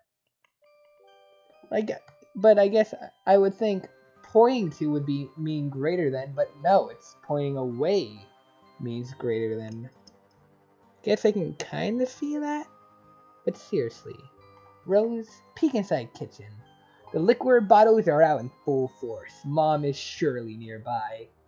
Rose, investigate richly colored object in middle of screen. That would be your refrigerator, whose surfaces have customarily served as a battlefield for a chilly siege of passive-aggressive one-upmanship. This was a drawing you did of your cat Jasper's when you were younger, along with a poem about him. Your mother borrowed this ostentatious $15,000 frame for it, and had it welded to the door. Using the colorful magnet letters, you recently left a succulent message which may or may not have been directed towards anyone in particular. But you couldn't find the letter W, so you just stuck two V's together. Your mother then purchased a fresh pack of W's and left them there for your convenience. Appreciative of the thoughtful gesture, you left her a sincere thank you note, which you had legally notarized and then marked with a drop of blood. But part of it was touching the floor, so your mom was kind enough to lift the lower portion of the document with a velvet pillow. Rose, attach a W to face as a fake mustache. Look at that. That's cute. And also, this is the inspiration for my frickin'... Well, kinda the inspiration. Okay, so... Alright, so my YouTube channel name, and namely my frickin' main channel here, Don't Talk to Me. This, it has kind of a story behind it. Like, so back when I first really got into the Homestuck fandom, and like actually first started using Discord, like some Homestucks had invited me to a small little Discord server, and I like where like so there's 4 main Homestuck kids, and there are 4 main people in the server, each having accounts themed after certain kids. I was the Rose in that server, and basically so the person who had the John themed account, they like tried to say Rose, but they misspelled it Rosw, R-O-S-W. And I thought that was funny, and like changed my actual Discord account to be themed around that, and it kind of stayed that way until I realized how great of a character Aradia was. But yeah. And then after a bit, I decided that Rosw needs to come back, so I changed my YouTube account to be themed around that. I don't really remember what it was before that, but I think it was John Egbert, emphasis on egg. And that's kind of the story of my YouTube channel name, I guess. Yeah! I don't know what else to say. This is incredibly silly, and you're not sure how it fits into your campaign against your mother, or getting your computer back online to escape your doom. But it's hard to resist getting a little silly sometimes, especially when you are absolutely positive no one is watching. Except the readers. Rose, caps log W. W greater than L. W greater than V. But that unsightly void in the W pack won't do, nor will the gash in the plastic. You deposited 12 cents in its place, which is your approximation of the letter's value. You also make a vow to return later and neatly seal the plastic shut. Rose, think of ways to one-up Mother. You now wonder how to address the pillow situation. It seems the woman has you at a clear disadvantage. Perhaps slipping a fresh doily under the pillow will do the trick. What is that? What is that? What is a doily? Oh, an ornamental mat. Alright. Perhaps slipping a fresh doily under the pillow will do the trick, or maybe spilling a bit of Worcestershire sauce on it, and then having it dry cleaned and returned along with a laboriously ingurgating apology note. No, there's no time for anything like that. Or maybe, just thinking out loud here, you could use an entire pack of W's and M's?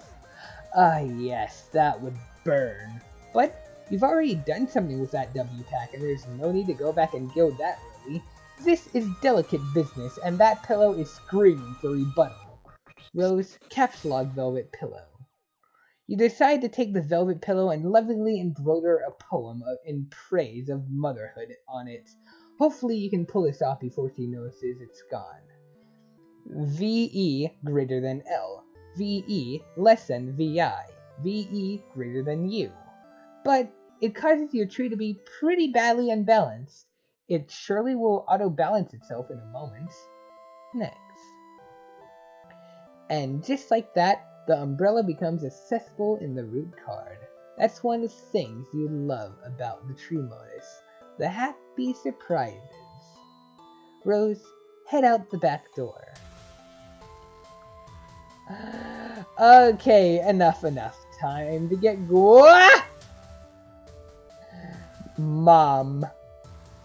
You don't know how she does that. You're never safe in this house. And of all the things to be doing during a power outage, she's up to her ironic housewife routine again. That mop bucket doesn't even have any water in it. What an absolute madwoman. Rose, hop over counter, landing in a row. This bird's gotta fly! You throw! Lousy, goddamn, stupid wizards. Meanwhile, in the past again. You're almost done patching up the hole in your window with a gaffer tape, but it's sort of hard to get any work done when people keep pestering you all day. Guess you better get that. Dave answered chum. Garn Gnostic began pestering Turntech Godhead at 1836. Hi, Dave! Hey, sup? Not much. Sup with you, bro? Good one. Alright. Been chill, I guess. You know how it goes. Great. Feeling cool today, Mr. Cool Guy? Oh, man, you know it. So cool. You know shit is ice cold up in here. Shit is wicked bananas, I am telling ya. So, have you talked to John today? Yeah, we were just talking a while ago about how he sucks at his Silodex. Can you believe he uses stacks? That kid is ridiculous. Well, that didn't sound like much fun. What was it you use again? Wait, never mind. I forgot. Whenever we talk about your goofy moduses, I get a migraine. What do you want with John? I want to tell him happy birthday and ask about his birthday package. Oh yeah, I was being sort of cagey and told him to check the mail because I was wondering if mine came yet. I think it did. Yeah? And I think mine came too. So, I guess you want to know if he likes it or something? No, he will not open it. He will lose it. Oh, wow, sorry to hear that, I guess? No, it's good actually, because he will find it again later when he really needs it, which, of course, is why I sent it in the first place. See, like, I never get how you know these things. I don't know, I just know I know. Alright. Anyway, I have to go. I have to feed Beck, which is always a bit of an undertaking. Man, if I were you, I'd just take that fucking devil beast out behind the woodshed and blow its head off. I don't think I could if I tried. Yeah, say hi to your granddad for me too, okay? Yes, I guess an encounter with him is almost certain. It is usually intense. Well, yeah, isn't it always with family? But he sounds like a total badass. Yeah, he totally is. Anyway, gotta go. See ya. Hearts. Dave, get phone. It will be handy to have your phone 2 plus 2 plus 1 plus 2 plus 1 equals 8 divided by 10 equals 8 on standby, so you won't always have to go back to your computer whenever someone pesters you. This way, you can text message 2 plus 1 plus 2 plus 1 2 plus 2 plus 1 plus 2 plus 2 plus 1 plus 2 plus 1 equals 18 divided by 10 equals 8. People, no matter where you are or what outrageously cool thing you're up to. Next. So cool. And I think that would be a good time to stop. Where even is this? What number is this? Ah, number 24. But yeah, that would be the freaking perfect time to stop. Tomorrow, well, tomorrow I won't record Homestuck, but I guess I really want to do a video of that later alligator game, but it was supposed to come out like 2 weeks ago, but it had to be delayed. The new release date is tomorrow, so if that comes out, I will record a video of that, but if not, I don't know what I'll do. But thank you for watching this. I hope I taught you, I hope I like showed you something you haven't seen before. Although I really doubt anyone will want to watch a 2.5 hour long video. At least not in one sitting. But again, thank you for watching. Woo!